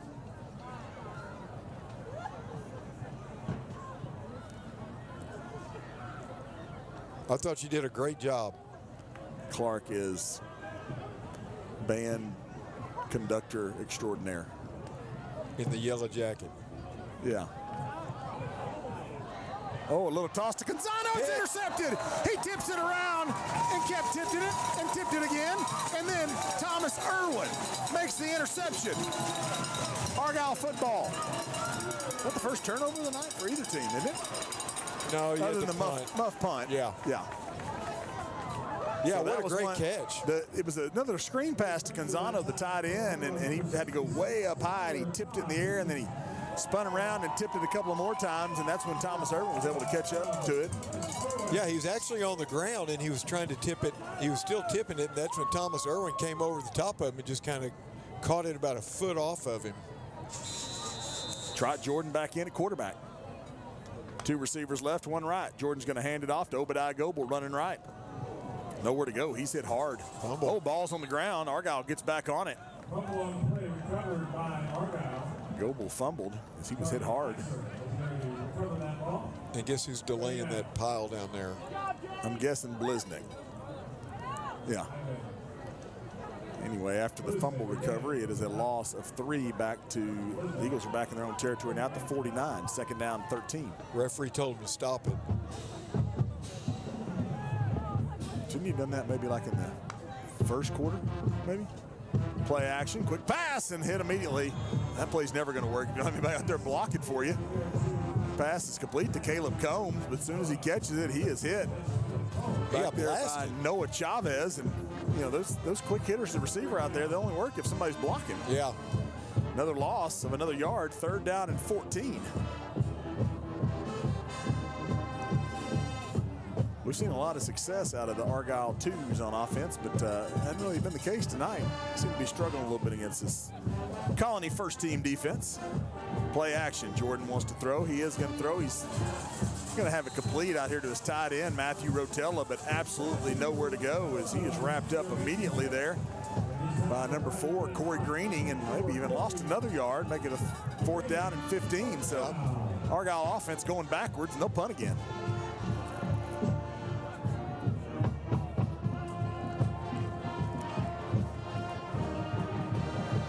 Green back in punt formation for Argyle, and Green back to receive the punt. Not the same person, by the way. Great snap. Great punt. Oh, nice Not be kick. Too great of a punt. Great spiral, and it's going to hit at the 3 and go into the end zone for the touchback. So 56-yard punt, now 53-yard punt for Jackson Green, but both of them are touchbacks, and so they're not netting the 56 and 53, so the Colony will have it at their own 20-yard line. Hey, there's a new Chick-fil-A in Argyle. Where is it? It's the northwest corner of 407 and Highway 35 and Interstate 35W, right there in front of the Harvest community. That's a great location. Yeah, I don't know. Hey, I hear Andy out there talking about Chick-fil-A as well. Still got that banana pudding milkshake, the honey pepper pimento sandwich. The 2 thumbs up on both of them. The spicy tortilla soup is back for a limited time, and with the weather cooling off a little bit, perfect time to get you some spicy chicken tortilla soup. Or if you're feeling a little under the weather, go get some of it. Yeah, you can get the chicken noodle soup. My wife Rhonda loves the tortilla soup when she's not feeling good. I eat the chicken noodle soup almost every day. That's my go-to. More so than the market salad like I do? Yeah, you're a market salad fan. Yeah. 1st and 10, here's a quick pass. Complete out to Green. He's going to get maybe a yard or 2. He's going to be slung down by, looked like maybe, who is that? Is that Sager Zamzo, Landon Howell? So I do have a Chick-fil-A question for you. Okay. When I get my market salad, right, I get the apple cider vinaigrette, right, the little packet. Right. And so now I've noticed that they've already got part of it cut open. Were there complaints that people couldn't tear it open? It's been like that for a while, I think. Maybe you just got some bad batches that weren't cut open for you. Well, the first one I got, I was very leery about it, right? I was like, who's been messing with my apple cider vinaigrette? Pass is complete out here, and Jalen Gaines, who's now a receiver, Carson Cox is back in at quarterback. He makes the catch to the 31, and he is lit up by Cade Mobley. It is a first down at the 31-yard line. Yeah, he's still not feeling 100% down there. No. Gaines. 1st and 10 from their 31. 7:41 to play in the ball game. Argyle leading 37-6. Handoff. Oh, there's a new running back. We'll see who that is when he gets out of this pile, as he is drugged down by Grayson Peschel and Remington Hubbard. That is number 24, Jacob Harrington, who is in at running back. That's his 20th carry on the season, the senior. Getting him a little time in his last game. 2nd down and 7 for the Cougars. And movement. Hey, he was pulling. I was about to say, was he pulling? the left guard. False start. Hey, if you're going to jump, 56. just go ahead and run the play, right? That's what he did. That's another one, 56, that I don't have him on the roster, but he's a big old boy. Huge. And he just started pulling to the right. Let's see if they change the play. So 2nd down and 12 now for the Cougars. Ball on the left hash. Play. And it's going to be a quarterback option read, and he's going to keep it. Well, the quarterback, Grayson Peschel, will make the tackle on Carson Cox after a 3-yard gain. He'll get back to the original line of scrimmage, maybe one more, leave a 3rd down and 9 for the Colony. So that's the standard deal with the Chick-fil-A's, to cut that just to kind of give you a little help getting it open. Same thing. If you get the salsa for breakfast for the burritos, it's a little cut just a little bit already for you. All right. 3rd down and 9. Cox wants to throw. Blitz. He's under some pressure. He's going to throw the screen pass. He's got a man open there. That's Harrington, the running back, out of the backfield. He's going to have a 1st down. He's going to get across the 45 to about the 47-yard line. Luke Fetters comes from behind to make the stop. So they are pretty good at that little screen play, right? The quarterback just keeps backpedaling as long as the lineman. It's probably good that Argyle sees it, because they need to learn how to put the brakes on and start backing up to cover that, because if you keep charging the QB, you're just making it worse for your safeties and your corners trying to defend it. 15-yard gain, 1st down from their own 47 now for the Colony. Torres comes in motion from right to left, the receiver. And they'll throw again out of the backfield to Harrington. Thought about hurdling a man, I believe. It looked like he was going to. And decided better of it, and he will be brought down out there by Sager Zamzo after about a 3-yard gain to the 50-yard line. Grayson Peschel in to help out as well. Right at midfield, it'll be 2nd down and 7 with 5.5 to play in the ballgame. I think he looked at whoever that was, says, look, you're 6 feet tall and I'm 5'7". I don't think I'm getting over you. I'll just try and run around you. Cox looks at the sideline to get the play. 3 receivers to the left, 1 right. Ball on the right hash, which is the far side from us. It's going to be a handoff. Another new running back out there. That's Kessler. Gets up ahead of steam, and he's going to have him a first down to the 42-yard line. That is an 8-yard pickup there for Ryland Kessler, number 19. He looked pretty fast. He did, didn't he? Mostly defense is what he's been playing tonight. Landon Howell makes the stop. So we first and 10 at the Argyle 42-yard line now for the Colony. 8th play of the drive for the Cougars. Kessler only a sophomore. 3 receivers stacked to the right. Oh, and here's a odd little play, and oh, it's incomplete. They're going to say it's incomplete. Wasn't completed to Tyler Osborne, and Bentley Mettis knocks it out of his hands, and they're going to call it an incomplete pass. What do you think? You think that was a 37-6 incomplete pass, or do you think that was an incomplete pass? It could be. It was close. He did not make a football move after catching the ball. I thought he had it because I thought he had it as well. He was open, and I thought it was running with the ball. 2nd down 10. Bless you. Whoever's sneezing out here in the stands. 2nd down 10. All time in the world here for Carson Cox. Now he's going to roll to his right, and he's going to throw, and he's finally got a man open. That is complete for a first down before Zager Zamzo can wrap him up. That's complete to Torres, number 7, Carmelo Torres. And another first down at the Argyle 27-yard line. 15-yard pickup for the Cougars. 4th tackle of the night for Zager Zamzo.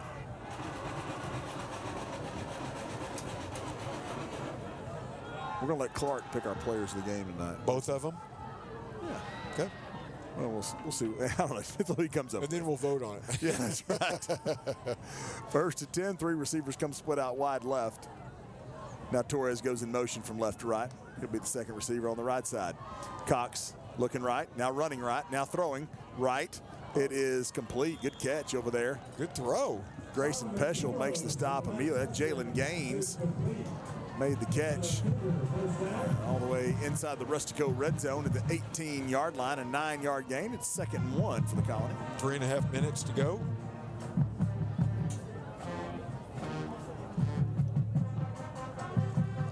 th play of the drive here for the Colony. But they're taking their time. They're not in any hurry to score a bunch of points. 2nd down 1. Here's a quick pass out to Jalen Gaines. He has to reach back behind him. It's like they're dancing over there. Spins him around about 3 times before slinging him out of bounds as Landon Howell. There is a flag down right in the middle of the offensive line area. Got some new defensive players out there for Argyle. Kanish Karan. Chop block. Offense.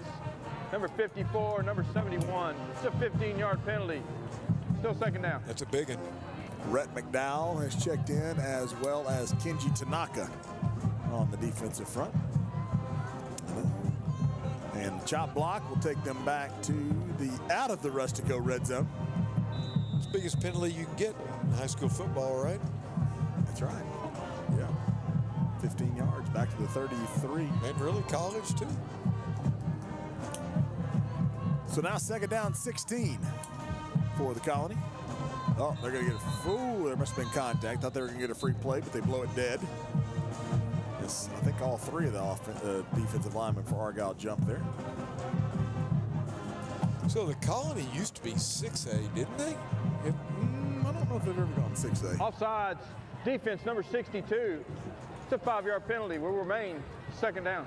Yeah, they might have been 6A for a few years. So they're just losing. Blake Jones, producer extraordinaire, just told us, and we know that Blake knows because he talked to their head coach. Yeah, he did.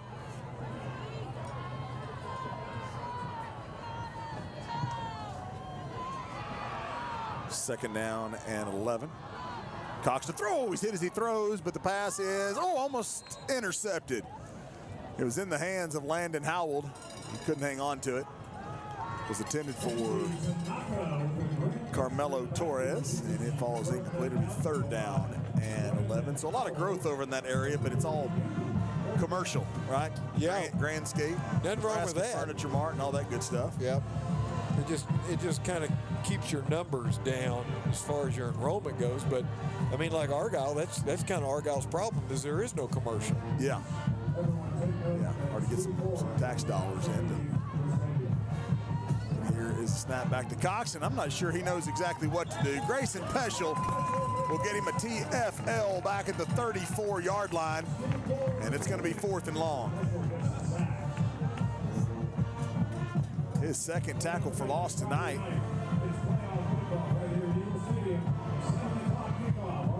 Boy, they're just running the clock, too. They are. It's down to 2 minutes to play in the ball game with Argyle leading 37-6. Play clock down to 15. By the way, I haven't done this yet. 4th quarter. Bringing us our 4th quarter tonight. Get a few of them in here before this play. Brian Faust with United Rentals. Charming in Maine. United Exploration. Thanks to Texas Oral Surgery Group. Hot Works Argyle. Aguila Verde Real Estate. Thanks to Cali Felipe Hair. And we get a timeout. Perfect opportunity. We'll take us a quick timeout. We'll come back and get the rest of those sponsors for you. Minute 35 to play the ball game. Argyle leading 37-6. Back after this from 407 Barbecue.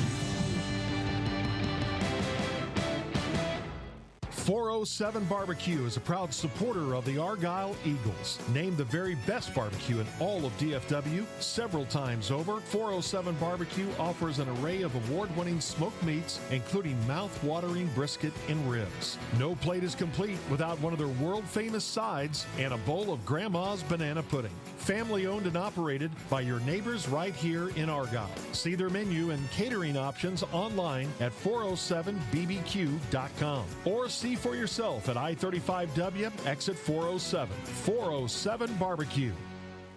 Park Place is proud to support Argyle High School and all you Eagles fans out there. You deserve to feel like a winner, whether you're cheering on your favorite team or shopping for your new favorite car. And at Park Place Lexus Grapevine and Land Rover DFW, you'll enjoy a fully customized luxury dealership experience that'll make you feel like the MVP. So head over to your nearest Park Place dealership or visit parkplace.com and see what makes them the experts in excellence.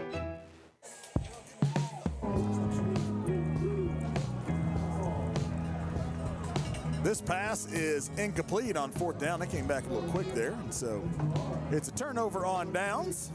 And Argyle will take over 1st and 10 at their own 34-yard line with 1:29 to play in the ball game. We got to talking. We figured it all out. Senior Weston Cheney is our offensive player of the game, Argyle right guard. Our defensive player of the game is senior defensive end number 44, Xavier Trotter. Had a big hit on the quarterback. Big sack earlier, or caused a big incompletion. He's played great all season long. And we're even going to the special teams player of the game tonight, senior Anthony Ruvalcaba, the kicker. Oh, that's not necessary. Argyle goes to the victory formation, and Ivan, yep, Ivan Bliznick trying to power over everybody.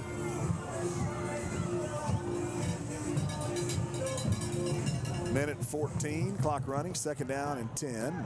Got to snap it again. Well, this is his last game. He's going to do it again right here. Watch. Golly, man. Yeah. No, they're in. And I get it, but. It'll be 3rd down and 10 here. Argyle come on the clock under 40 seconds and only have to snap it one at a time. Unless the Colony does something crazy like calls a timeout. They've got a couple left, but I doubt they will. And it is under 40, so Argyle can just snap it one more time and be done. We'll see what they do here since their coaches told them not to do that anymore. But a couple of them do it anyway. Oh, there we go. Now Argyle kind of pushes off on their own this time. Yeah, that's what you got to do. That's going to do it. The coaches are trying to get him between them. 23 on them. So senior night at Argyle High School is over and done tonight. Congratulations to all the seniors. They walk away victorious. Argyle clinched the district championship a week ago, but they just keep things rolling. They move to 9-1 on the season following this 37-6 victory tonight over the Colony Cougars. We're going to take us a quick timeout. We'll come back with our Park Place postgame show. We'll catch up with the players of the game and Coach Rogers, have our out-of-town scoreboard, our Park Place play of the game and final stats, and a look at next week. That's all coming up in the Park Place Lexus and Land Rover Grapevine postgame show. Find out why people are saying Park Place is my place for everything Lexus. We'll wrap this one up from Eagle Stadium right after this on Argyle Eagles Booster Club Broadcasting. At the Sunny Darden Group, we are more than just your local real estate advisors. We are your hometown connection within the world of real estate. We live, work, and raise our families right here in Argyle ISD. With kids in the district and a deep love for this community, we're committed to supporting our teachers, neighbors, and everyone who calls this place home. Whether you're buying or selling, we're here to guide you every step of the way. The Sunny Darden Group with Compass Real Estate, rooted in Argyle and always placing people first. Hi Eagles fans, this is Mickey Mickenheim, owner of CTX Pool and Patio. CTX Pool and Patio is a proud all-sports sponsor and happy to say we are your hometown pool builder. Give us a call or shoot us a text for anything you might need for a new pool, a renovation, resurfacing, outdoor living, you name it, CTX Pool and Patio can do it. All-sports sponsor and your hometown pool builder, CTX Pool and Patio. Go Eagles! What's the secret to scoring big in the real estate game? Put the ball in the hands of the winning realtor in Argyle, Lorena Moore with Monument Realty. Lorena knows all of the plays to find the perfect match for you, whether you're buying or selling. Real estate is about connections, and there's no better quarterback in Argyle than Lorena Moore. Find her at dfwmorehomes.com or look for her QR code around Eagle Stadium. Don't get stuck on the sidelines. Go with Lorena Moore with Monument Realty. CR Plumbing is a small family-owned business operated by Clayton and Hannah Robinson. Hannah grew up in Argyle, and no one knows these stomping grounds like she does. CR Plumbing prides ourselves on taking care of our customers, employees, and serving our community. We offer an array of plumbing services, including water filtration systems, leak detection and repairs, water heater tankless conversions, and platinum memberships. Visit our website for any plumbing needs at crplumbingdfw.com. We are CR Plumbing, your local plumber you can trust. This is Argyle Football, brought to you by the Argyle Eagles Booster Club. Argyle Football is brought to you by our platinum sponsors, Cactus Canyon and Rustico Grill, Lori Jacobson with the Legacy Group, Park Place Lexus and Land Rover of Grapevine, YourNewDoor.com, and our title sponsor, Brian McClarty at 407 Barbecue, with post-game interviews, final stats, and a chat with Coach Rogers. Here is the Park Place postgame show. Welcome back in to Eagle Stadium. We will head straight down there for that talk with Coach Rogers. Clark, take it away. Yes, sir. Coach, 37-6. Regular season's over. Looking forward to the playoffs next week. Everybody came out of this game healthy, so you have to be pleased with that. Oh, yeah, I'm very pleased with the kids. You know, they practiced well on Monday, Tuesday, and Wednesday. Thursday walkthrough was high tempo, high energy. And then to come out there and start the way they did, no, I'm very pleased with them.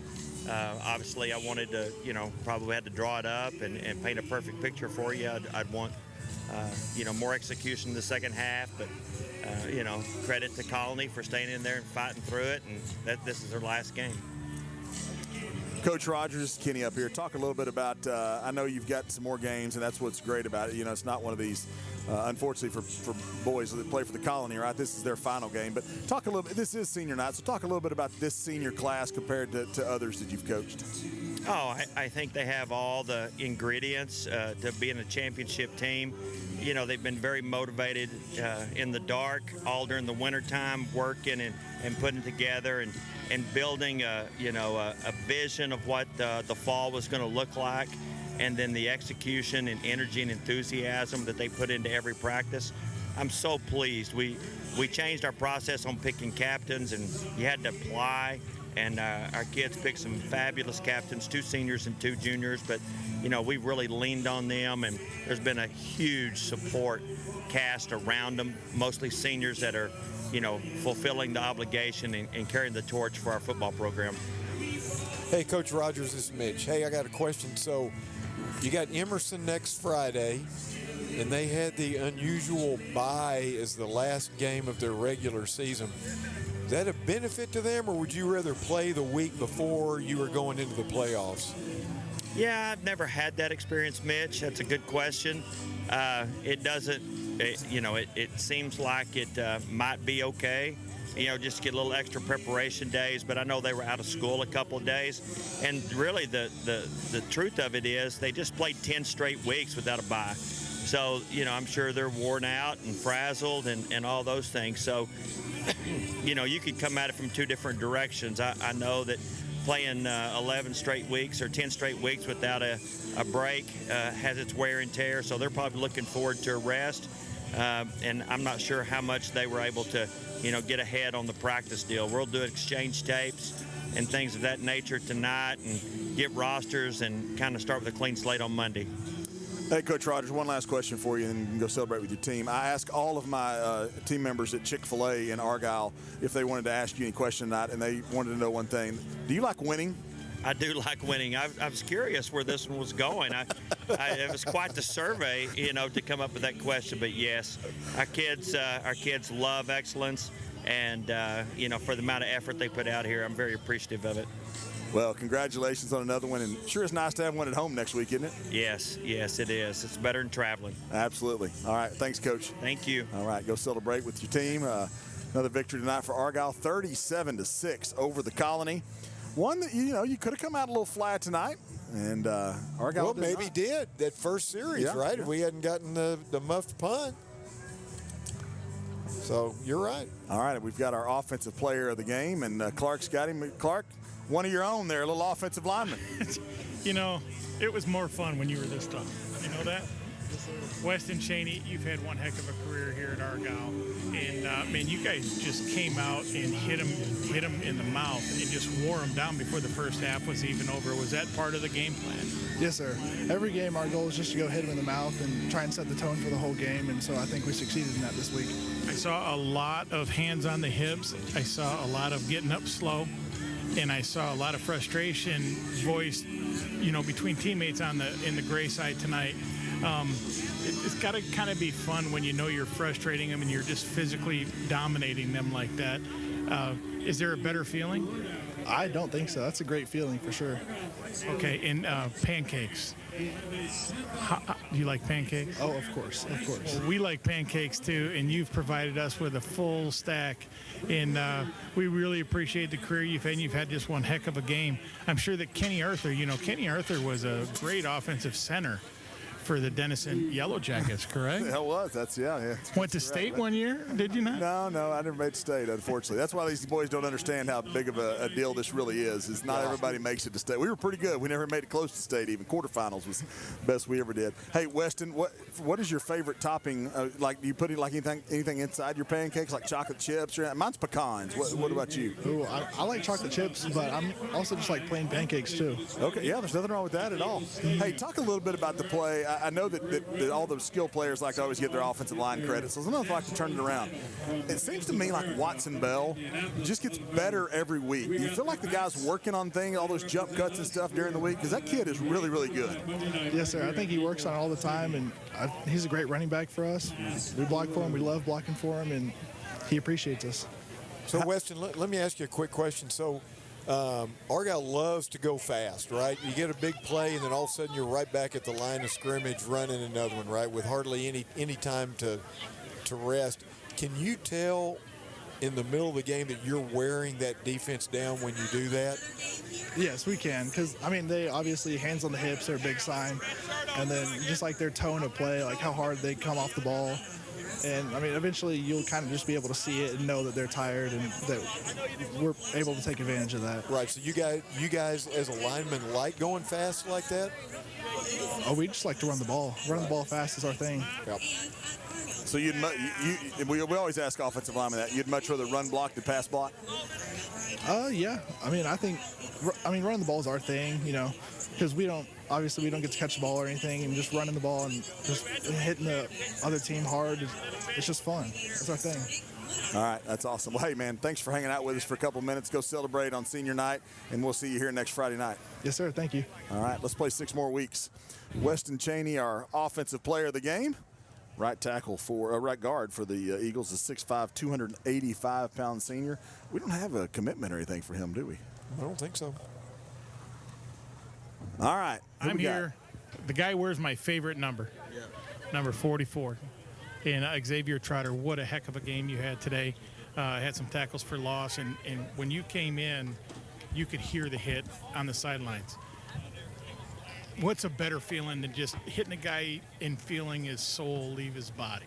Yeah, it really demoralizes them and gets the crowd going, everybody going, so it feels good. Just bring the energy to the team. Now you get to drop back. Now you do a lot of things. I mean, you rush the edge. You also have to cover the flat and everything. I imagine, what's your favorite type of coverage when you see that signal come in from the sidelines that you just start drooling a little bit? Once I get an opportunity to rush the edge, that's my favorite thing to do, really. Hey, Xavier, this is Kenny up in the booth. You had a big hit on the quarterback tonight and just played a great game, but you've been playing all year, and we've drawn a blank up here. We've talked to a couple of guys, and I forget, what do you guys call yourselves? The defensive linemen, what do y'all call yourselves? The Grizzlies. The Grizzlies. We were saying gorillas. We couldn't remember what it was. The Grizzlies, that's it. Man, talk about the unity of that team. It seems like all 6 of you guys that rotate in, and I know there's a couple others maybe that are on the second and third team, but it just seems like you guys just have a ton of unity. You guys hang out outside of football and stuff? All the time after school. It just helps us create a good bond, and it just helps us have an amazing D-line. If I get tired, next man up, and they do a great job as well. So, Xavier, your opponent tonight had a couple of guys that are already getting pretty heavily recruited. Could you tell they were better? I mean, did they seem like they're good enough to have all those offers? Or yeah, I mean, of course they're good enough to have the offers, but I enjoy having the competition that makes me want to play harder and go harder. So, Xavier, tell me a little bit about these brownies you make. I hear that you're wait. You're the king of making brownies. Yeah, Betty Crocker brownies, a little brownie cake mix. You just put in the oven. I'm pretty good at that. You do Spice it up a little bit. Now, see, I'm a brownie. I like to put like walnuts or pecans in them. You do that, or you just go plain? Walnuts. I like all the nuts. I love it. All right. Hey, man, great game tonight. Congratulations on being our defensive player of the game. Thank you. All right. Xavier Trotter, number 44, 6'3", 265-pound senior. He had a great game. Yeah, he had a heck of a game tonight. It's always fun to hit the quarterback. And like you said, going up against those guys on the other team that, everybody's going to be watching them for a couple of years. He did a great job. All right, here we go. This is prior to tonight, by the way. Anthony Ruvalcaba was 46 out of 47 PATs, 3 out of 4 field goals. He had a field goal tonight, and 760 more PATs. Our special teams player of the game, Anthony Ruvalcaba. Clark. And I'll tell you what, this is kind of a career award. We don't get to. I think you're the first kicker that I've ever got to interview after the game, but it just seems like you've been our kicker forever, and you've just been so spot on all these years. I see you a lot. We see each other a lot on the sidelines. If you kick balls at me every now and then. But talk about the preparation for a kicker. I mean, did it feel good to kick that field goal tonight, knowing that next week that might have to be for the game? Yes, sir. I mean, it felt good, especially after the missed PAT. Coach Vaughn looked at me on the side and was like, you need to go get your confidence back, and that's what I did. And then, tonight, senior night, last regular season home game, I did get a little emotional, which I was doing my prayer at the net like I do before every game, and I teared up a little, but I was like, no, we got one more next week, and it won't be for the game. And you broke the net tonight. Have you had that same net for your whole career? Since 2 years ago, yes, sir. Same one. I think it's been the same one since the beginning of Argyle kicking, honestly. I think we might have to retire it because you put one right through it tonight. I know because I hit you. Yeah, we're good though. guys. Hey, Anthony, this is Kenny up here in the booth. Hey, man, would you, in all seriousness, there aren't very many sports. I mean, there aren't very many players out here. You know, like golf is an individual sport. And, baseball, you got a hitter that might have to. But out here, for the most part, it's a team sport. Sure, a quarterback can throw a really bad pass. But when you're the kicker, man, sometimes it's on you. And I want your complete honesty.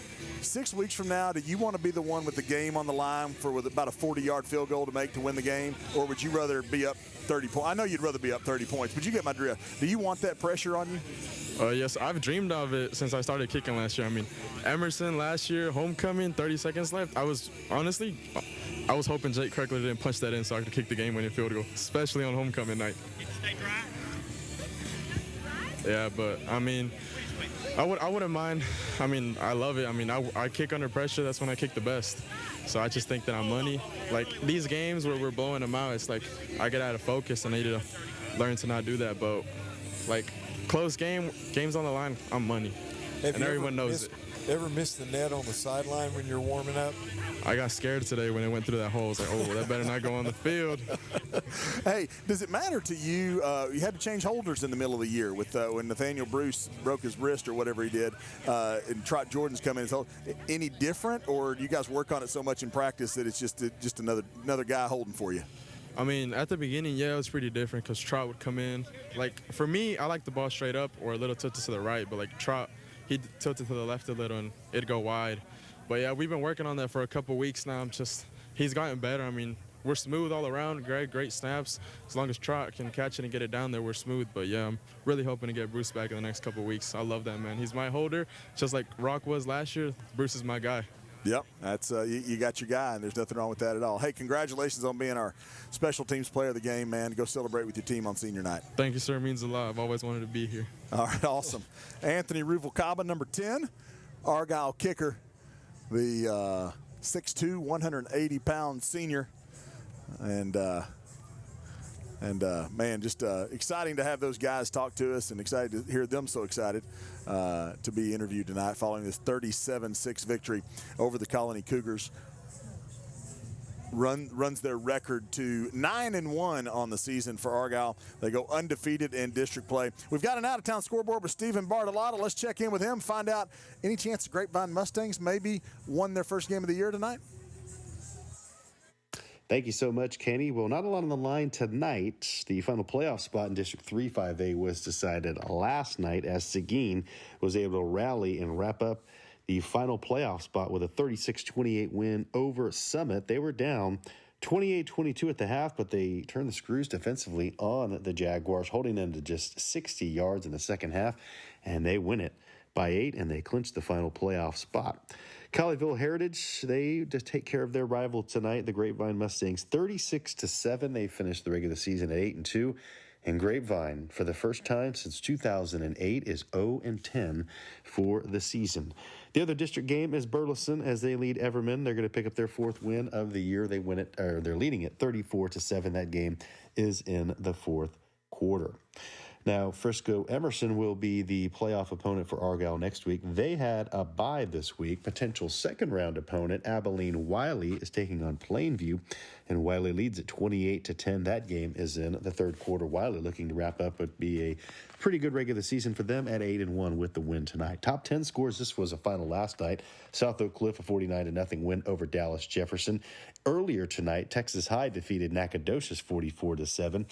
Number 5, Randall, they lead Lamar Consolidated 63-0. That game is in the 3rd quarter. Number 6, Liberty Hill in a battle with Bastrop. It's 21-17. Bastrop with the lead. That game is headed to the 4th quarter. Brenham wins it last night over Belton 42-24. Port Neches Grove, no trouble tonight on the road at Dayton. They lead it 30-3.